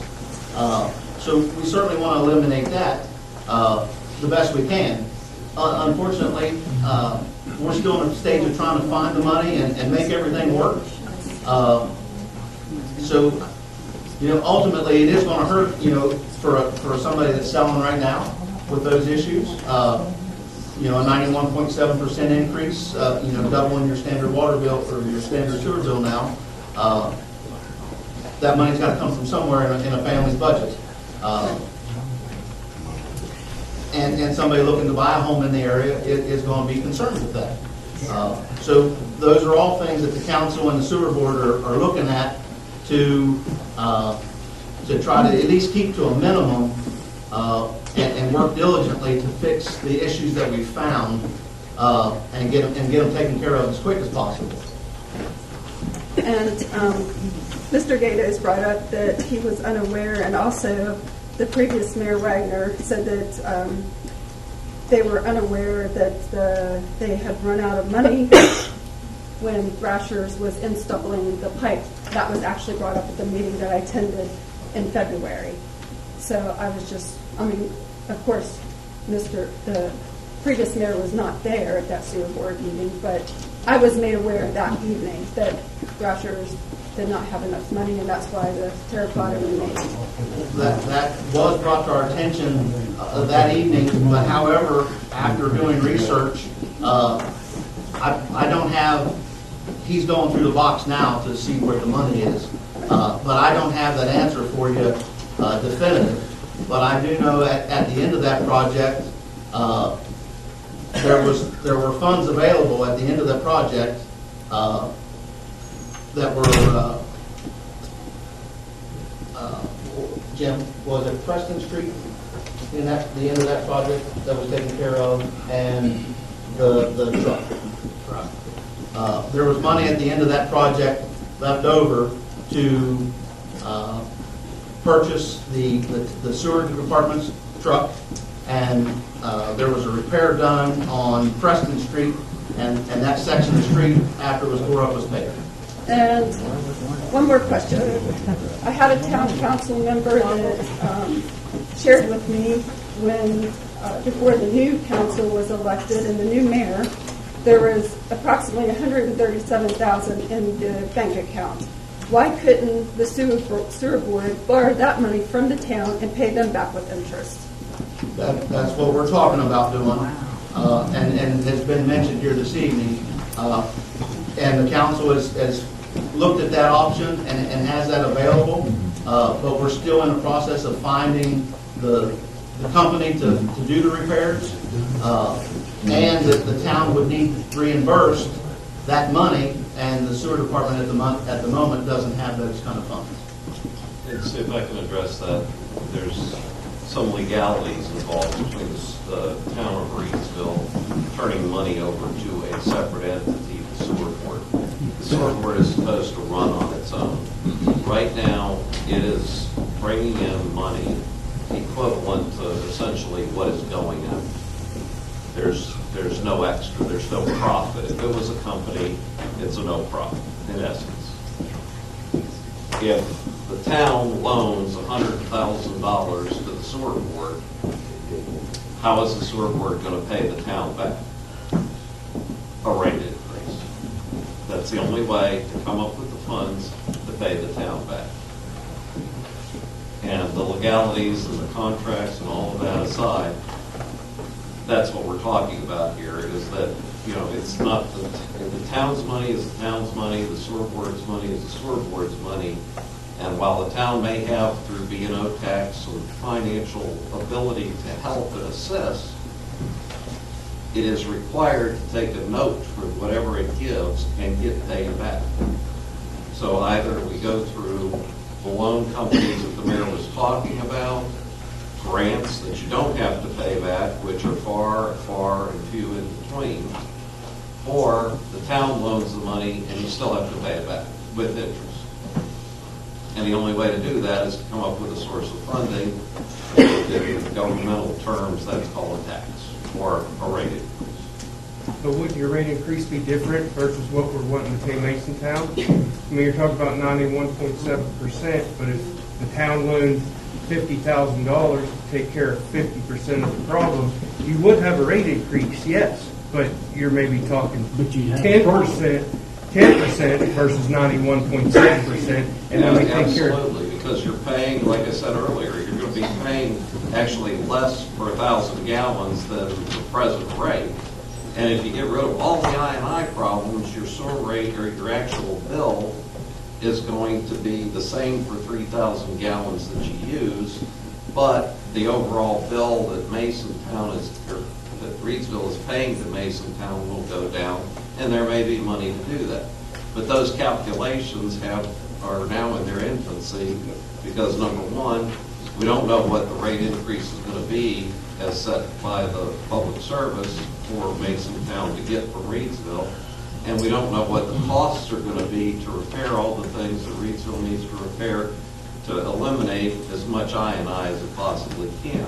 Once all those things come together, then the proposal is made and the decision is made. And as the mayor said, a year later, if the I&I problems are down from what they are now to 10% of what they are, which would be almost impossible, but a normal, I think I was told a normal I&I problem is 15 to 20%, and that's considered good. If it goes down to that level, then the funds would build up to be able to pay the town back and do whatever, and then you would be able to do the loans. But you've got that catch-22. You have to do the repairs in order to save the I&I. You can't save the I&I unless you do the repairs, and you can't do the repairs unless you got the money. Well, just to respond to that, I mean, I really think that that is ultimately what we're saying, is that's what we want to do. We want to try to fix the problem so that the rate that is imposed on us from Masontown is not as high, so that we can save everyone. But we don't want to romanticize this whole situation and saying, we're going to do everything we can and there's not going to be any increase. Because there's going to have to be, in order to fix the problem, we will have to have some sort of increase. But definitely, our goal is to decrease the amount that we have to send out to our customers, and hopefully fix the problem so we're not paying the money to Masontown as well. But I mean, that is ultimately what we want to do. Shelley, this hand over here. Yeah, I'm concerned about that 1,000 feet that was never fixed. How long ago was that? That's been 4 years. 4 or 5 years. 4 years. Okay, so that's been going on for that many years. Yeah. Now, I'm sure it's progressively gotten worse over the years. Exactly. But, you know, it is an issue since then. So nobody on the town, I know you inherited this, Jason, it's not pointed at you, but nobody on the town council at that time knew about that wasn't a completed project? I'm not sure when they found out about the issue. When our sewer operator was here before the new council, when were you aware of the issue? I found it probably May of Our sewer operator, the town never had a class or a certified operator to run the facilities. Right. Shane went to class. He is a Class C operator. So he started prior to even me being around, started looking for issues, smoke testing, pretty much taking the knowledge that he learned and just putting it to test in places, and found that area. And then after I took Mary, he expressed that to me. Like I said, I know you kind of just, this all fell But they did. when you took this position. But if that went on for 4 years and somebody knew about it, why was it? And then they said that there was extra money after the project was finished, which was never really completed. Where did that money go? That fixed a street or something? As far as I'm aware, that money was left over from the project. It had to be spent for sewer-related issues. The street on Preston Street was tore up, so they repaved it. Again, this is just what I've read in the minutes of meetings and files. And there was money left over that had to be used for sewer, and the truck was purchased. I don't know when they found out. I'm sure right after the system was installed and monies were finally distributed, I'm sure that wasn't known that the 1,000 feet there wasn't replaced at that point when the money was distributed. Well, I know when my husband used to build houses, if he didn't complete the house, if he left half a roof off, he didn't get paid. Sure. So why did that company, whoever did that, Who signed off on it? yeah, who signed off on that project? It wasn't a complete project. That's what we're looking at in these files. Going to address that. We're looking into that, but here's the issue. You used the example of the roof on a house. I walk up to my house that I've just purchased from the contractor, and there's no roof on it. That's pretty, everybody in this room has to agree that's pretty damn obvious, right? You're told that you have a complete project. These folks are not inspecting every single line down the road. Somebody should do that. That's what the engineer. The pressure engineer was hired to oversee and inspect. So can all we go operations. back on them? That's what we're looking at. That's what we said earlier. Okay. So, you know, you're talking about a place that is underground, that's covered up. You're saying pressure inspected the wrong work. Thrasher And you wanna engineer get had an them to do it inspector on the again? site. Thrasher didn't do the contracting, Thrasher did the engineering and plans. But their guy inspected their own work. We Their paid guy for it. inspected Stonegate Construction's work. Stonegate Construction was one of the contractors that was doing the work under the supervision of Thrasher Engineering. So, no, Thrasher was not inspecting its own work. Was Thrasher the inspector? Thrasher's, as the engineer on the project, would have that It responsibility. was a contracted job, not time and material. And we want to get Thrasher to do it again? I'm sorry? We want Thrasher to do it again? There's other companies out there that go. I mean, we've always had sewage problems in Reedsville for years and years and years. Yes. And we got money to get it fixed, and here we are again 10 years later, the same problem. Yeah, people get upset about it. It just keeps going and going and going. Well, myself and my neighbors all knew that the system was not complete at that point in time. We were told at that point in time there was no money left. Now you're telling me that the money exists, how much total was that? I'm not aware of the grand total. Jim, do you have that number on the top of your head? All I can tell you But at least 36,000, because that's what the pickup truck cost. Well, why couldn't they have finished the project? Well, just like Mr. Gato said, that, you know, when they took the system over, they were told it was a complete system. Now, By who? by Thrasher Engineering, they said the system's complete. So you were, you If we're gonna be able to hear everybody, we have to keep the chatter down, guys.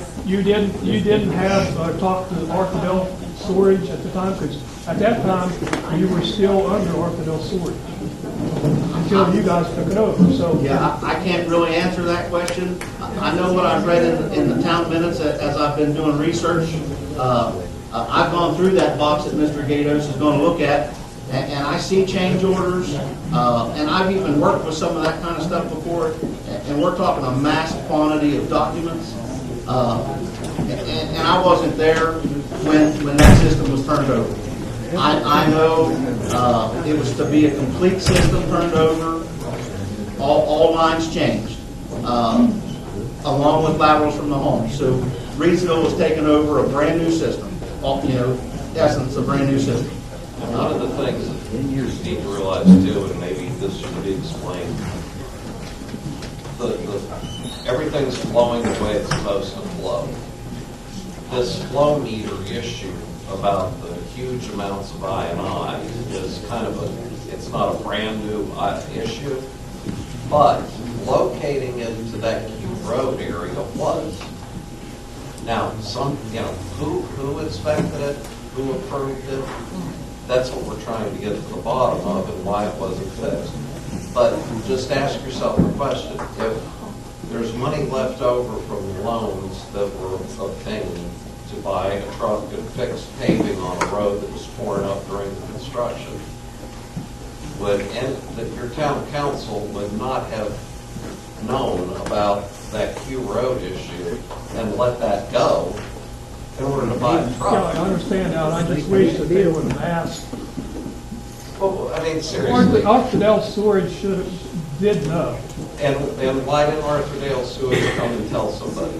Why didn't Arthurdale Because I was there when they were putting that in. take 2.5 or 3 years to put the lateral lines in? Right. Which caused serious hardship on the system and everybody else. We don't know, and Reedsville doesn't control that. The fact is, it was a problem, it's discovered now, we're looking into it to try to fix it. But again, how it came about and the fact that somebody said we ran out of money, that was kind of new to me. I assumed there was some kind of change or somebody simply missed, and that may still be the case, I don't know. But there was money left over, maybe not enough to do that whole section. Whatever it was, we're trying to track that down. Mr. Blake? Yeah, Steve Blake. I live at 50 Valley Street. I've lived there since 1981. I watched the original system put in that was phase 1 of this mess. That engineering company is long gone. I don't even remember their name. We can't go back on them. Okay, at least somebody has found something in the records, because that name was not available to me earlier. I do have a question about the financial situation as it pertains to the sewer board. Okay. At the time of the last rate increase, I sat in this same room in front of a public service panel and members of the town council and then mayor.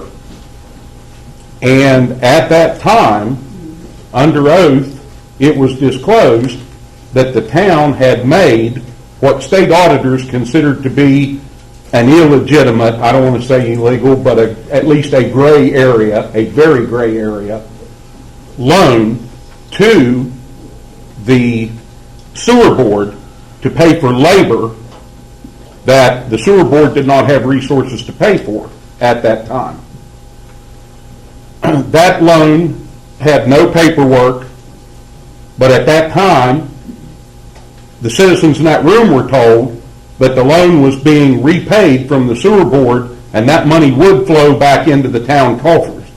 I'd like to know the status of that before we talk about giving more town money to another project. And if you, and again, I understand that you've inherited this situation. Maybe it's something you can't speak to without more research. What can you tell us? Or what can Mr. Gatos tell us about that? I can't speak of how much has been paid back, but I know when we do our council meetings, our revenue coming in, we have a $500 payment from the sewer company that comes back to Reedsville monthly, and we have a $300 payment that comes back monthly. But to know what the balance is paid off, I don't know that number off the top of my head. But is that a written arrangement between the sewer board and the town? Yes. Or is that just something that's been ongoing since that time? I can address at least part of this, and this is from memory. Initially, in that meeting, the matter that came up was the fact that the town, in handling its employees, was using employees for both the sewer board and for the town, and relatively haphazardly deciding what part was paid, what work they were doing for the sewer, what work they were doing for the town, not keeping good records of that. The town was paying part of their income and the sewer board was paying the other. When we sought our increase on behalf of the sewer board, we put in the amount that the town estimated was the cost of the work being done, but paid for by the town for the sewer board. That was the issue that they brought up, as you call it, gray area. Look, you don't have a loan paper, you didn't keep good records of this, and they basically said, so we're not including that in our consideration for your rate increase, and denied that portion of the rate increase. Since that time, there was a loan made to the sewer board because of some pumps that went bad and some other maintenance issues.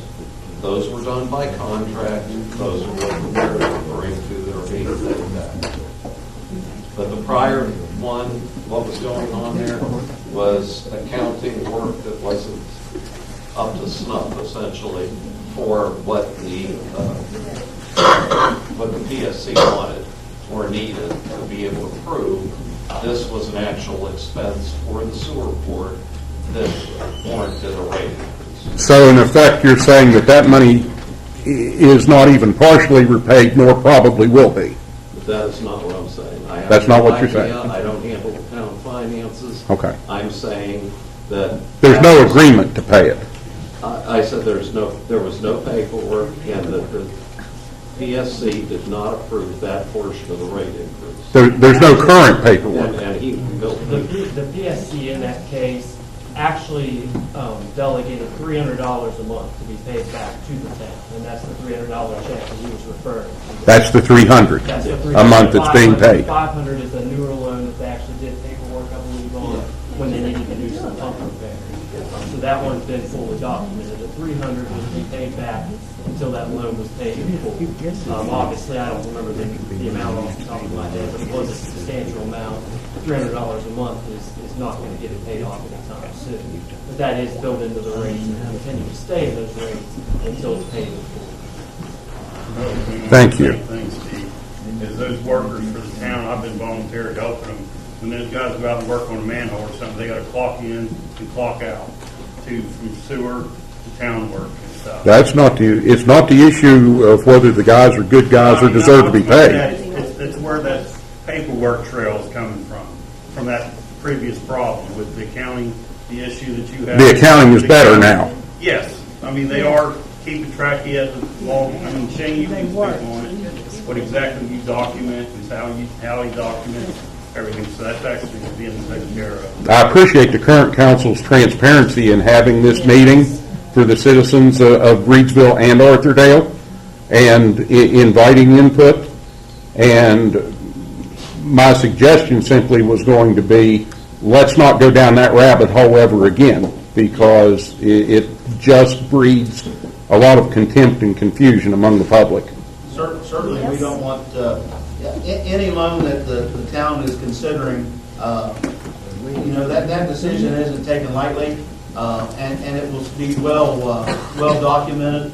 And that's where, if we do take money, it has to be documented. So when the time comes and the tariff has to be changed, that money has to be able to get paid back.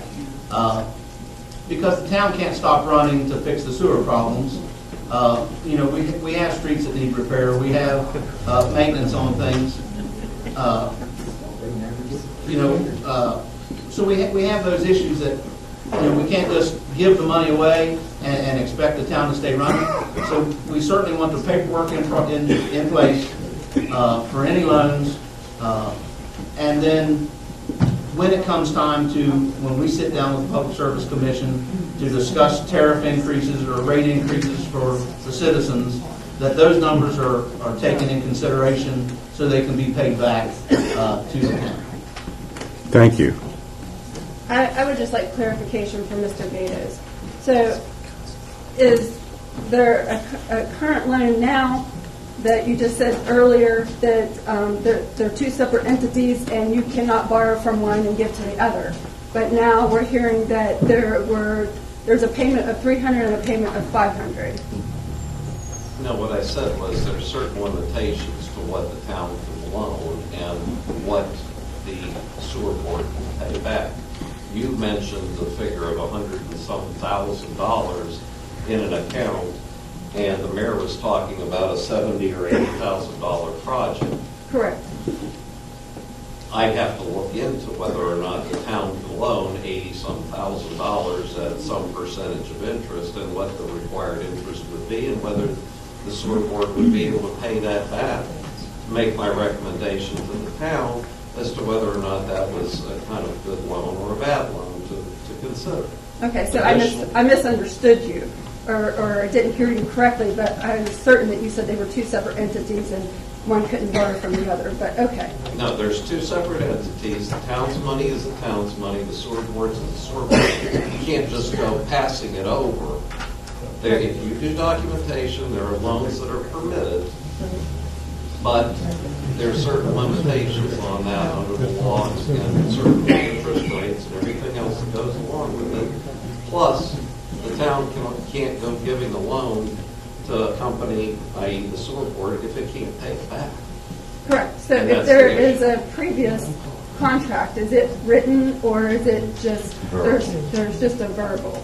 That's what we just discussed. The one that was the issue in the original rate increase, that was the one that came up because there was nothing in writing. Right. We discovered that it really was, they called it a loan from a standpoint of, hey, the town's paying these employees and this is the percentage of their pay that is attributable to the sewer board, and here's the cost to operate the sewer system.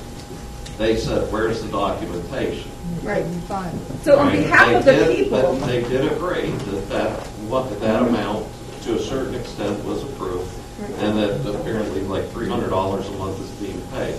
Since then, for repairs of some pumps and things, the town did make a loan to the sewer board, and that is a loan documented, a loan paper, a lien, the whole bit. So there is an amount, that there is an end to that loan, correct? Yes. There's amount documented. Yes. But you On just both said of there them. was no contract or no documentation. There was no documentation for the first one. They did agree to a number, and that is the loan that's being paid back. The second one has an exact number, interest rate, and paperwork attached to it, and it's being paid back at $500 a month. I'm not aware at what that balance is at this moment. But the first one then, couldn't they just dismiss that since there is no documentation of what the amount should have been? That was, go ahead. The first one was actually recreated based on payroll records, because it wasn't necessarily a loan from the general fund of the sewer board. It was more of subsidizing. The maintenance guys were being paid out of the general fund, but they were doing sewer board work. And the sewer board was never transferring money over to pay for payroll, taxes, workers' compensation. So those records were easily recreated, and that's all been done and approved by the PSC, so they came up with a firm number. So no, there was no contract, and the number was recreated, and that will be paid back. Okay, could you make that public knowledge when you get back to your meeting, or the next meeting you have? Yeah, and let the people know yeah, what I'd your like number to is? go ahead and mention that to everybody while we're here. The meetings, the town meetings are open to the public. If you do, you're more than welcome to come in and sit and listen to the council meeting. If you have a concern or would like to discuss it, we ask that you call the town Wednesday prior to the meeting to be put on the agenda. But our meetings are totally open, along with the sewer board meetings are totally open. And they're the second Wednesday of the month. We have one meeting a month. If you'd like to speak at that one, just call Danielle at the town office, and she will put you on the agenda. All of this information is public knowledge. I just don't have that number for you right off the top of my head. Okay. The next meeting is next Monday, so if you want to come to the next meeting, for example, he said that we're having several different, 2 different companies come in to give us estimates. We will be discussing those things at the next meeting on Monday. If you want to come and you think maybe, like by a slim chance, you want to speak, call tomorrow. Tomorrow is the last day to be put on the agenda. If you do not call and ask to be put on the agenda, we can't legally allow you to speak. We have to have an agenda and we have to follow it. So if you think that maybe that's something you want to do, please call Danielle tomorrow. The phone number for the office is 864-3437. And also, she will let you on and also, even if you don't want to speak and want to attend the meeting, it would be, nice if you could let Danielle know, because the building by state fire marshal's regulations only allows so many people in that building. Yeah, so then we could We're limited to 20. If we had a big number that wanted to come, that's why we haven't had it here. And I would like to, as we continue, this thing looks like it's going to continue for a while. As I get farther along, I may have another one of these just to update you further. We try to put the information on our Facebook page. Brittany also puts the agenda on the Facebook page. If you're on Facebook, you search Town of Reedsville. You'll find the town's page. You'll find a lot of the information there.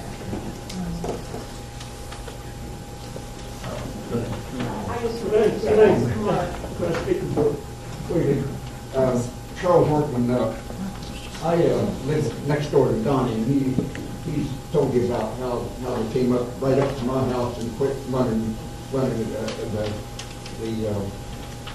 the line past my house and past his house. It stopped next door. Nothing changed in my circumstances. I still have the same water coming in, the same thing going out. And you get nothing in my area. Now, I've lived on Q Road for a lot of years. Down at McNeil's, we never had those swimming pools down there before. You run that line right down Q Road and then down M Road. Now we have swimming pools in front of McNeil's house. And yesterday I drove down M Road and I could have taken my kayak down there and run it and rode it practically all the way down M Road. But that's not what I was going to say. The last time we had a rate increase, you signed petitions that went to the Public Service Commission. At that time, you wanted to charge $95. Public Service Commission said that a house without a meter you could only charge us $65, and that's what you did. Each time you charged us $65. Now nothing's changed. We're still using the same water, the same sewer, and now you want to double it again.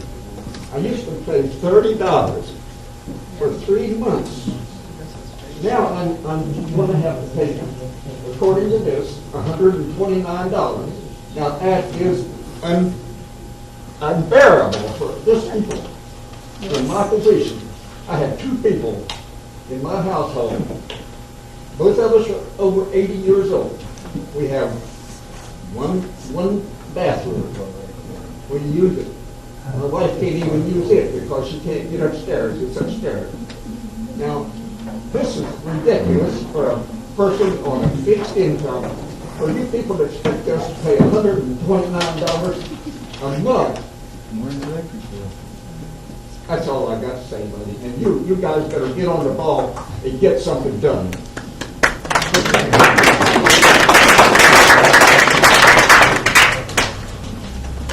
To rebuttal his concerns, I am 100% with you.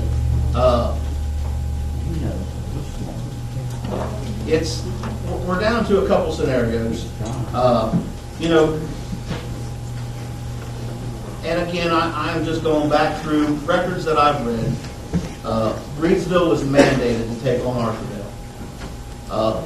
We didn't want them, nor any of the issues over there, because ultimately we're just a transfer station. It gets pumped to us, we pump to Masontown. But we were mandated by the DEP. The system over in Arthurdale was DEP and EPA considered not working by their standards. I didn't have anything to do with that. So we were made to take that on.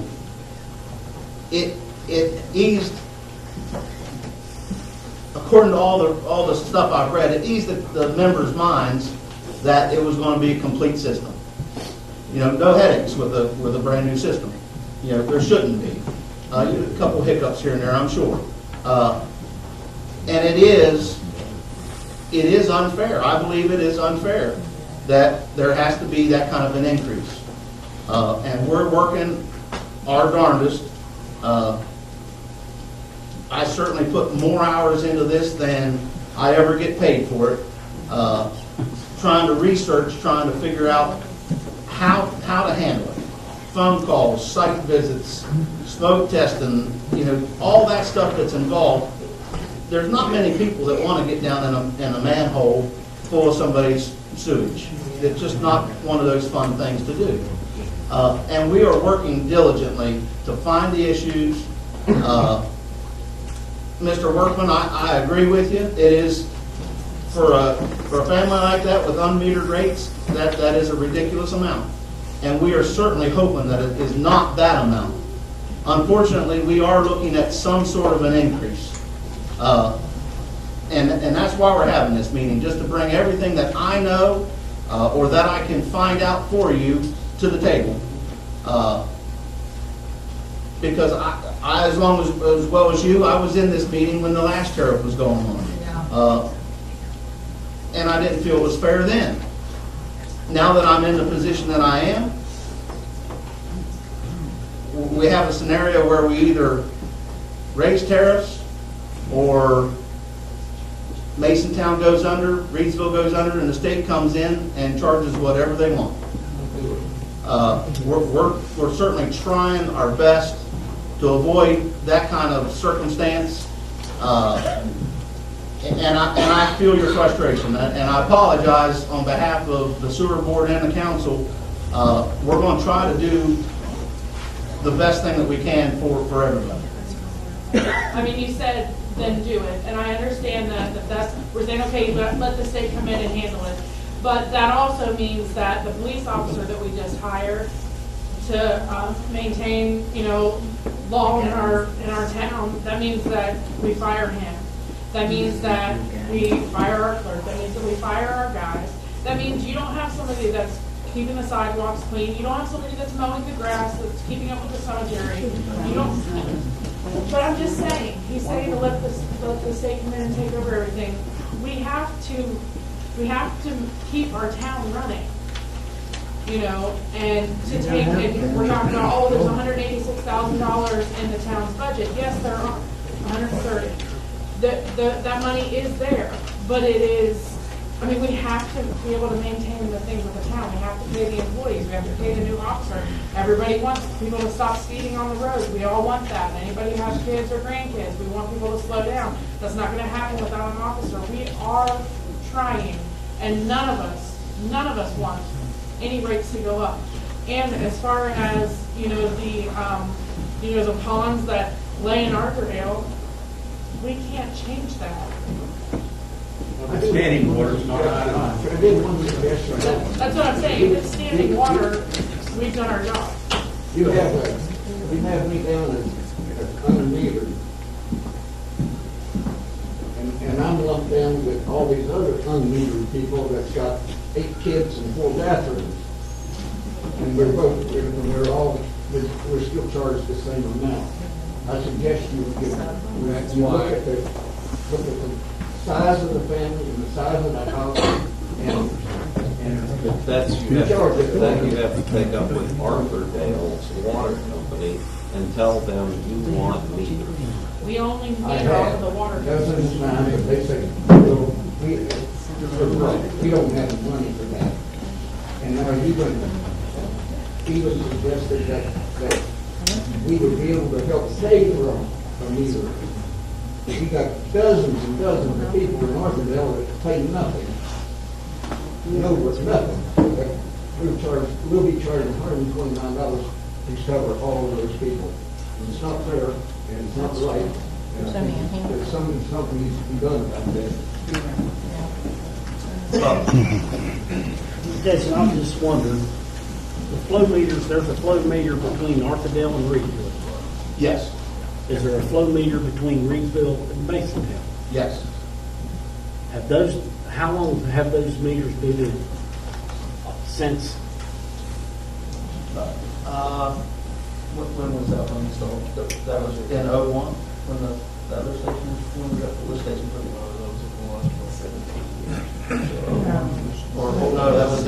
that was the 5 years ago, when they did the Arthurdale system, they installed that. It's been a while. It's been 4 Yes. years. 2.5 years. Has those meters been recorded? Yes. Have they been checked with what Masontown's telling us we're putting in? They have. Right now, we're just over 1 million gallon difference. We have to take in consideration that from our last known meter reading, we have the Mill Chapel Church on the Kingwood Pike attached.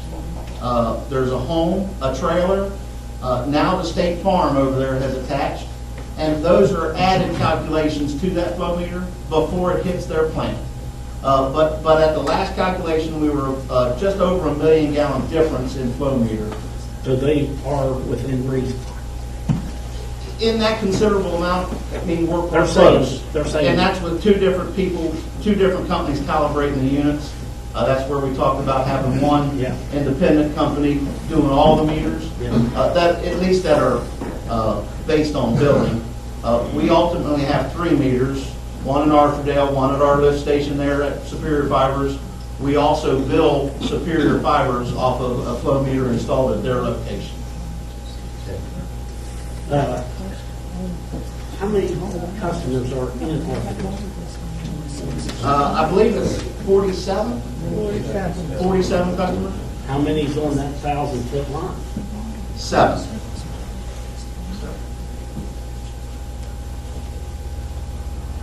Dave was saying he's got, what'd you say, Dave, 230 feet run through your yard? About 230 feet that goes right through my yard. Is he liable for that? For his terracotta? Yeah. I would have to look at the plans, but I don't feel that he is. I know I was liable to my house to the property line. When this system was put in, and we had our meeting down here, I asked, when the state was here, that all houses have to be tied to the main line, and they said yes. Correct. There's a trailer, a house, and then mine, in that same line that goes through the yard. So, as far as I'm concerned, I am not responsible for that line, because that should have been down Q Road and 3 different taps into that main line.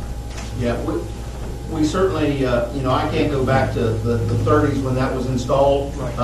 If it was the 30s, don't hold me to that date. That's certainly an old system. To today's standards, that's not the way we would do it, those 3 homes connected in one pipe.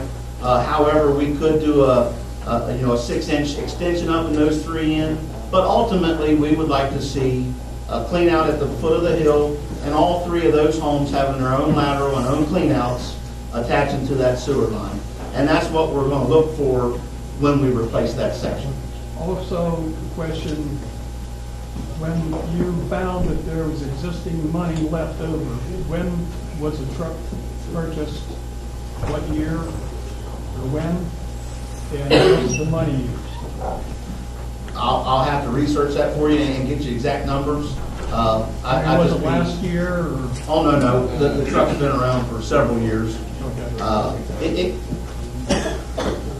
The truck's a 2014, so it was bought right there sometime or just after. Right after the project's completion. Partial completion. Yeah, partial completion at this point, yeah. Is the contractor that put the sewer in, are they still in business? Stonegate is still in business, yes. Were they bonded at this time? That's what we're looking at, to see, ultimately it falls back to the contractor and or the inspector, which neither one is Reedsville Sewer. It falls back to the person that signed off on that contract saying it was completed. Yeah. That's the person responsible. Which ultimately should be Thrasher. We haven't found all the documents related to any change orders and all the signatures. So as soon as that's found, we're going to take whatever invoice that we have to do repairs on Q Road and say, if there is a lawsuit available and we find that, it wasn't just knocked out of the plans and somebody signed off on it, we want this reimbursed. That's our ultimate goal. It certainly wasn't a new system. And again, I'm learning the ins and outs of what was happening there as I go. In the original project, was that 1,000-foot line in that original project? According to the maps, it appears that it all was in there. There was a discrepancy on the, it was one side of it, what side was it? The 300 or 700? There's a discrepancy in our maps of possibly the 300, I'm speaking out of turn, it's one of the 2 halves that may have not been in the complete project. However, they did put a manhole right in the middle of it, a new one. So they knew it was there? Yes, absolutely. Yes. Yeah, because they scoped the whole clear. Yes, the contractor or Thrasher knew that section existed. Yes. Do you feel there's problems then? What's that? I&I problems then? Do you think there's I&I problems? I'm sure there was. I would have had to imagine that some of those joints at that time were leaking, and or the tree roots, busted the pipe. Absolutely. That terracotta was a good thing then, but it, certainly, it had its limitations and its method. I've done a lot of it up. Yeah. You want to dig mine up? No, but you can dig yours up. Earlier, there was something said about Masontown had questions for Reedsville about the I&I that were never answered. Why weren't they never answered? Who was in charge then? Reedsville. At that meeting, no, this was like a couple of years they asked questions that was never answered. What was said earlier. Oh, okay. I don't know. Jim might be able to answer. I know at that meeting that I attended, Ms. Sikorsky mentioned that numerous times they had talked to Reedsville about I&I issues, and they were never addressed. At that same meeting, they provided the paper, kind of like I provided you guys, on what their I&I issues were and what ours were. They were about 20 million gallon I&I. And it was asked why they weren't working on theirs. Their answer was there's no money to work on theirs. It was also asked, why are we getting charged for our I&I and they're not paying for theirs? Well, they said, they're cleaning the water, so they're paying for theirs. I'm just curious, if this has been an ongoing problem for who knows how long, and other people knew about it, why something wasn't done earlier, where the problems could have been done at a lesser cost. I'm sure I have the same questions, and I certainly don't have the answers for you. I've received the answers. It's a shame that I'm where I am now, because I can't answer those for you. However, I can't go back there and fix that. I can fix it now, or attempt to fix it now, and try to be as forthcoming as I can with what we're dealing with, and that's what I'm trying to do. So, as I find that information out, when Mark gets through those boxes of files and we see who's been signing change orders and what was, I'll certainly, to the best of my knowledge of what is presented to me, let you know as I find out. But that's the best I can do. This lady here. Real quick. Yep. Have we filed with the PSC yet? We have filed with the PSC. And how long do you think it'll take before that answer? I think the discovery process and the requests were made, that they've moved it to May. And we have time that we can amend that if we can fix that project in the next 30 days. That's our hope. That's our hope. The way it's drug on, of course, it's going to take it longer, and Masontown could, file something saying they want it done faster. They're in a financial position where they need this to go through. We're in a financial position where we don't want it to go through. So, What was the date of the process? If you look on, if you go to www.psc.state.wv.us. Does anyone want me to repeat that? Okay. If you go to that site, and that is obviously, that's the Public Service Commission. If you click on that first page you go to, it says case information. If you search, you can find the search criteria. You type in Reedsville. You want to look for the case, and the date of that case was 3/5/2018. The last thing I've seen on that website, which I have printed here, is we will get some kind of an answer on June 4th that we have 10 days to respond to, and then it goes to whether or not Masontown and Reedsville agree to those terms, and then it will go further into the hearing if we don't agree. I do believe that borrowing money to be more expensive and putting a tariff on it than to do a 91%. Oh, absolutely. So we need to expedite that quickly. I'm trying to present I have to present the worst case, certainly. I mean, that's what is presented to us, but I'm hoping to get that taken down where it is certainly a less of an increase. And then our hope also is to go, if the Public Service Commission, like we said, that's 50% of our I&I. If we take that down substantially, and that would bring our level of I&I lower than Masontown, that would also help our case, hopefully, that's what we're hoping, with the Public Service Commission to say, we've decreased ours, and they haven't even seen ours, so to help it to where it's not all coming on the bulk customer of Reedsville, but falls evenly between Masontown customers and Reedsville sewer system customers. Is there anything that we can do now with the PSC, or is it just still in preliminary stages? Right now, I mean, it's not preliminary per se. I mean, it is going through the proper channels. It just unfortunately takes a while, which in this case is a benefit to the town, so we can try to get these issues resolved, or at least find them, so we're aware. But the petitions, really, I mean, we're just on wait with the Public Service Commission. Ultimately, they make the decision. They set the 4,500 gallon unmetered rates for the Arthurdale customers, or at least tell us what we're allowed to charge, and don't let it go beyond what the town needs to maintain the sewer department. So we're just kind of waiting on that at the moment. And there's a hope that, like Mr. Workman had mentioned, that previous councils had asked for a, what was the number of percentage increase that they presented to you, sir?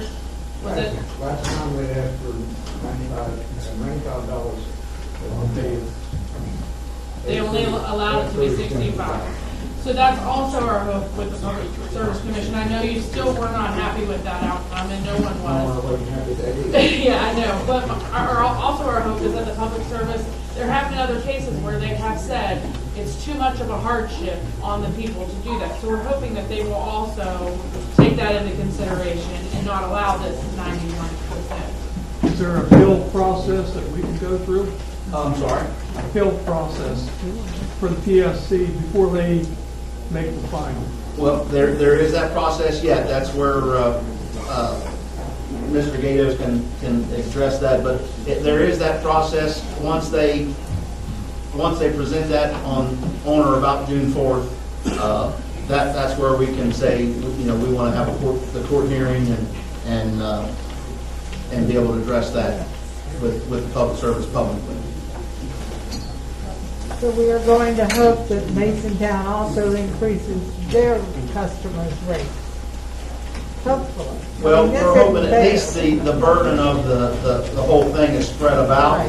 But I can't speak for what the Public Service Commission is looking at to give you a definitive answer. But how many unmetered customers are there? 47. 45, I think. 45. Is there a reason they can't be metered? That's all on PSC. Arthurdale Water.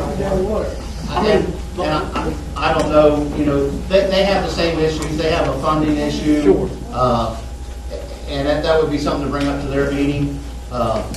Certainly, I think if you install a new system, they would be meters. But I don't know if they're in a position to do that financially or... In my mind, you have a main line, you got branches going to each house. A meter can be put at those branches reasonably cheap.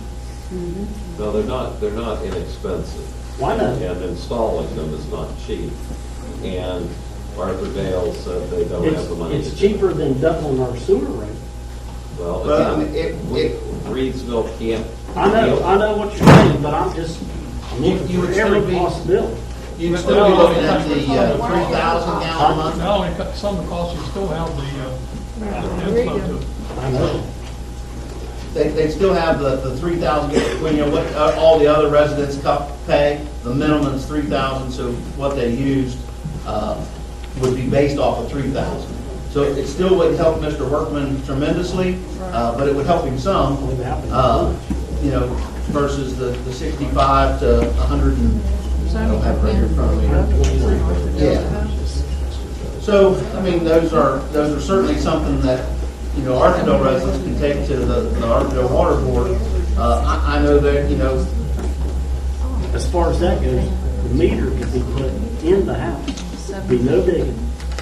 Just disconnect the main line, put a meter in, put the line back up. You've But got a we'd meter. have to read our own though. you know, they'd have certain things. I'd allow somebody to come in and read my meter to save me $60 a month. Right. Yes.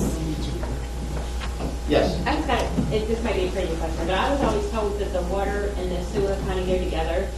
Like they justify your sewer bill, your water bill from your sewer, or vice versa. Is that going to affect the water?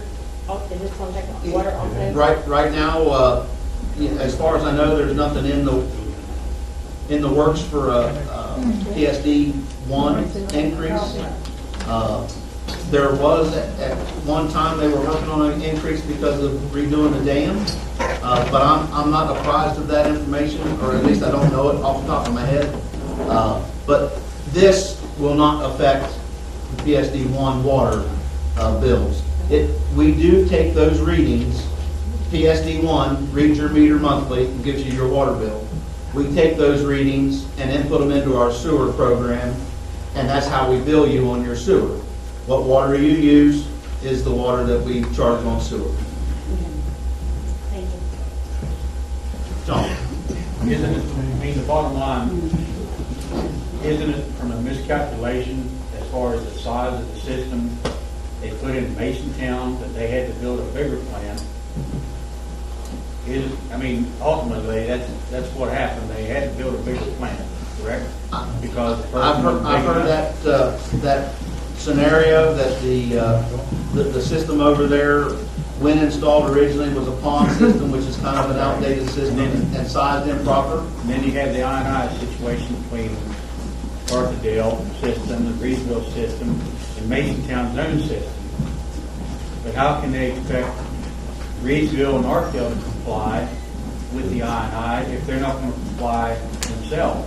Well, that's what we're hoping that the public service. That's the exact argument that we're making, that they're being discriminatory. They're saying the one bulk customer has to pay for it all. But ultimately, it's going to fall back on Reedsville and Arthurdale. Arthurdale already absorbed the cost on the last situation with PSD we went through. Our bill already agreed. And so did everybody in Reedsville. Yeah. I mean, everybody's Yeah. We talked about this. I don't know, like, we're needing money to fix this stuff. And I'm, like I said, I'm just volunteer and I'm just learning what's going on in town and stuff.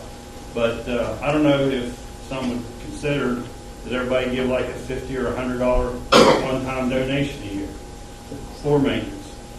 I mean, that way we can get some money to fix some things for some of these projects.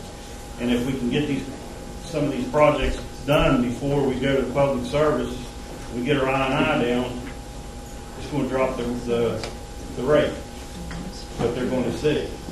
Now, I don't know if there's any legality issues on a bill or a donation to the sewer board. I wouldn't know off the top of my head, but I've heard of things like that done in the past. And everybody in the room, don't lose sight of the fact that the cost of operating that new plant down there for Masontown is eating them alive. And that's also part of why they're looking for money somewhere else to take care of that. What I'm saying is we need the town of Reedsville has not got enough coming in.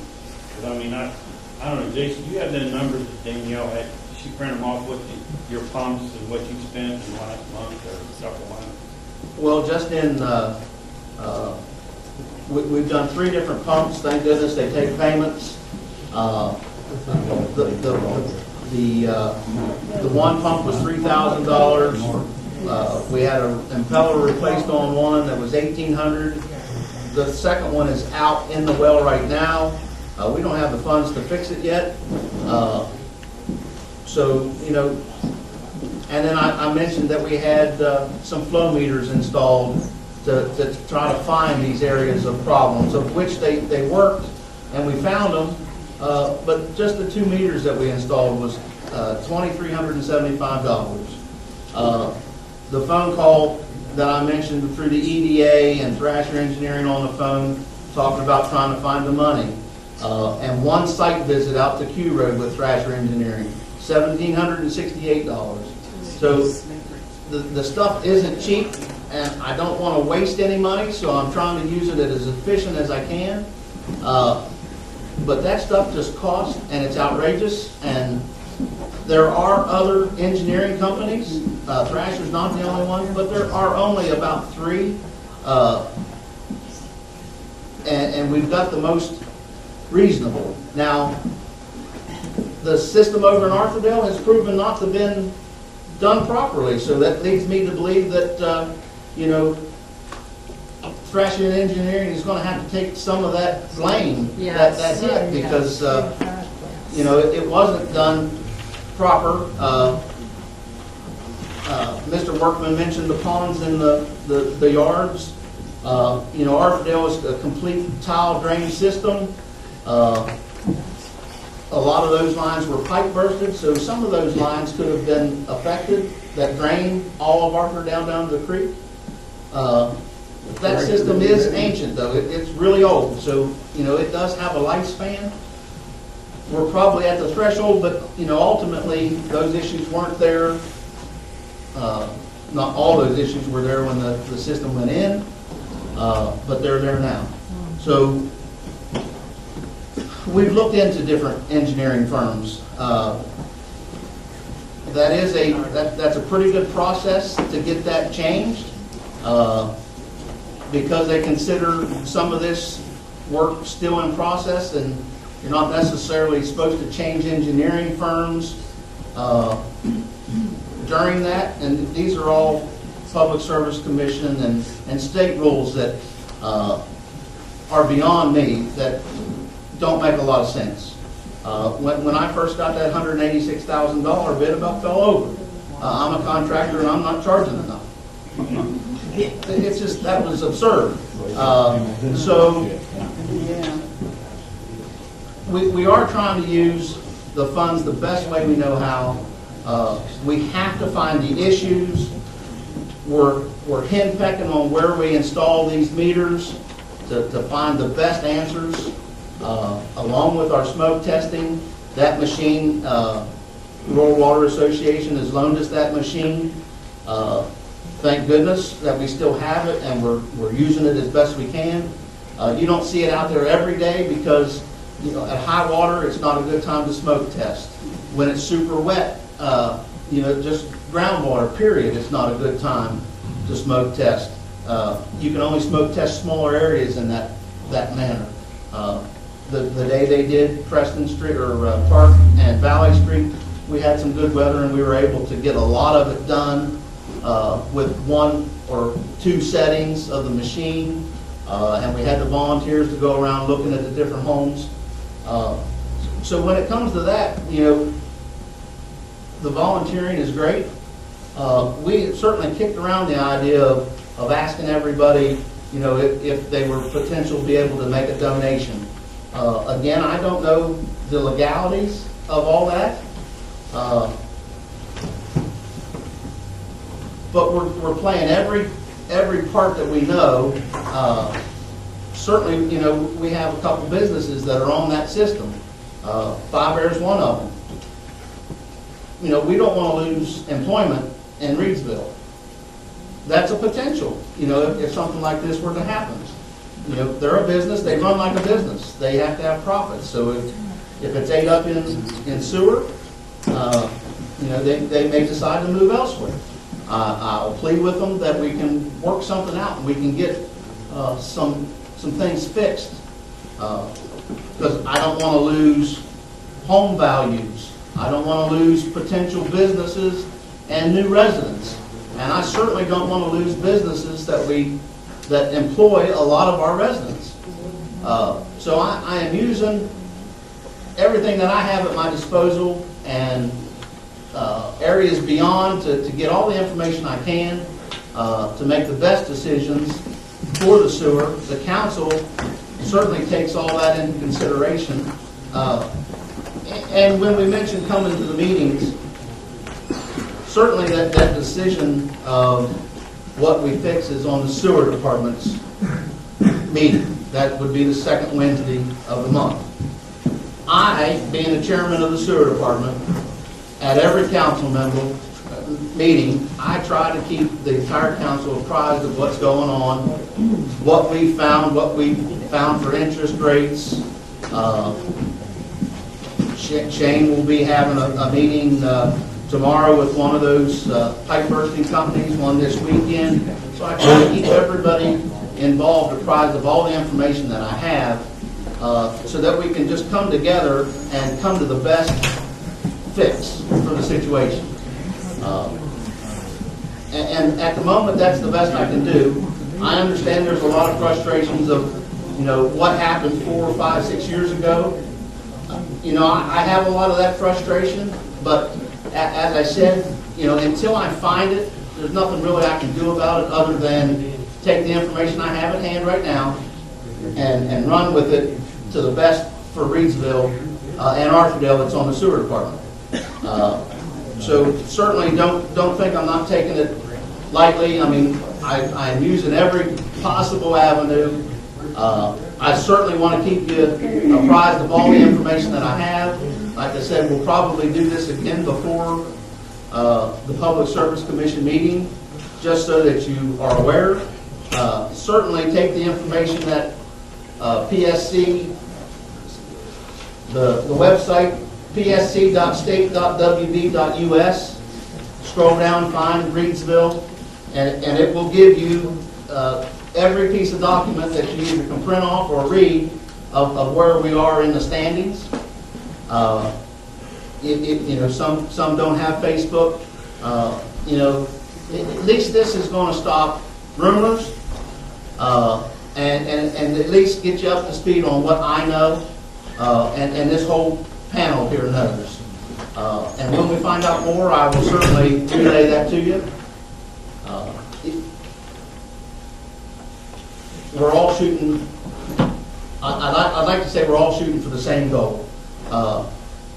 Unfortunately, there is going to have to be some sort of an increase to take care of repairs. Even if we can get them repaired before the meeting, that money has to be repaid.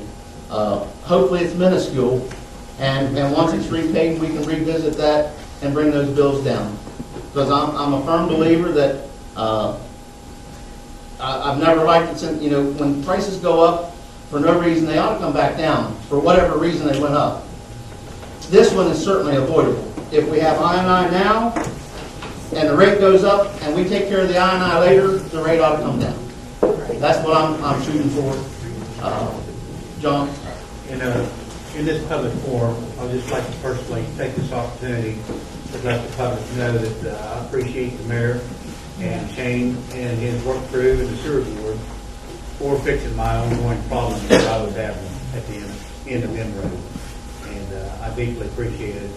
And this has been we've had a true test of whether the system works or not these last couple of rains we've had, and I've had no issues.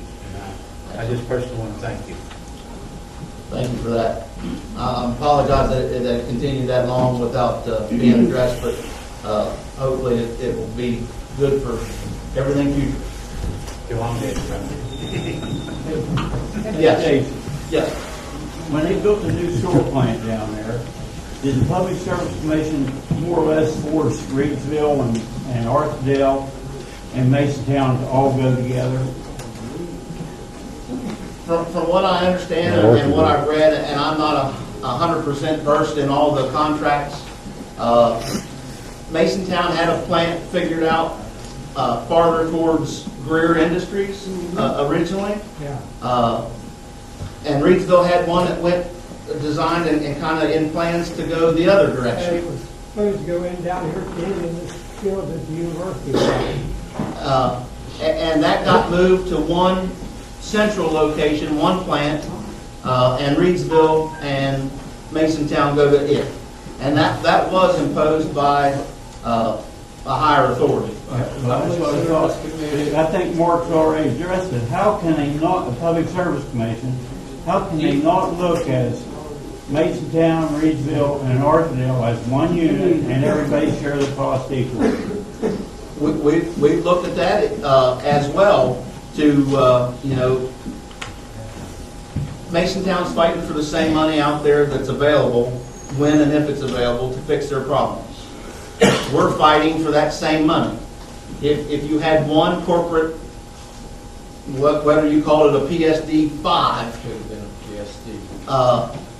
all of them combined into one unit, you had one workforce that fixed all the issues and one body taking care of it, that's certainly an option. I haven't researched it well enough to be able to present that to anybody, but that is on the burner to look at. Fair way. What's that? It just looks like that would be fair way. I agree. Any other questions? Thank you for your calling this meeting and informing everybody. Well, I certainly appreciate you all coming out. Certainly keep posted to the meetings, Facebook, that web address, and I appreciate you all coming out.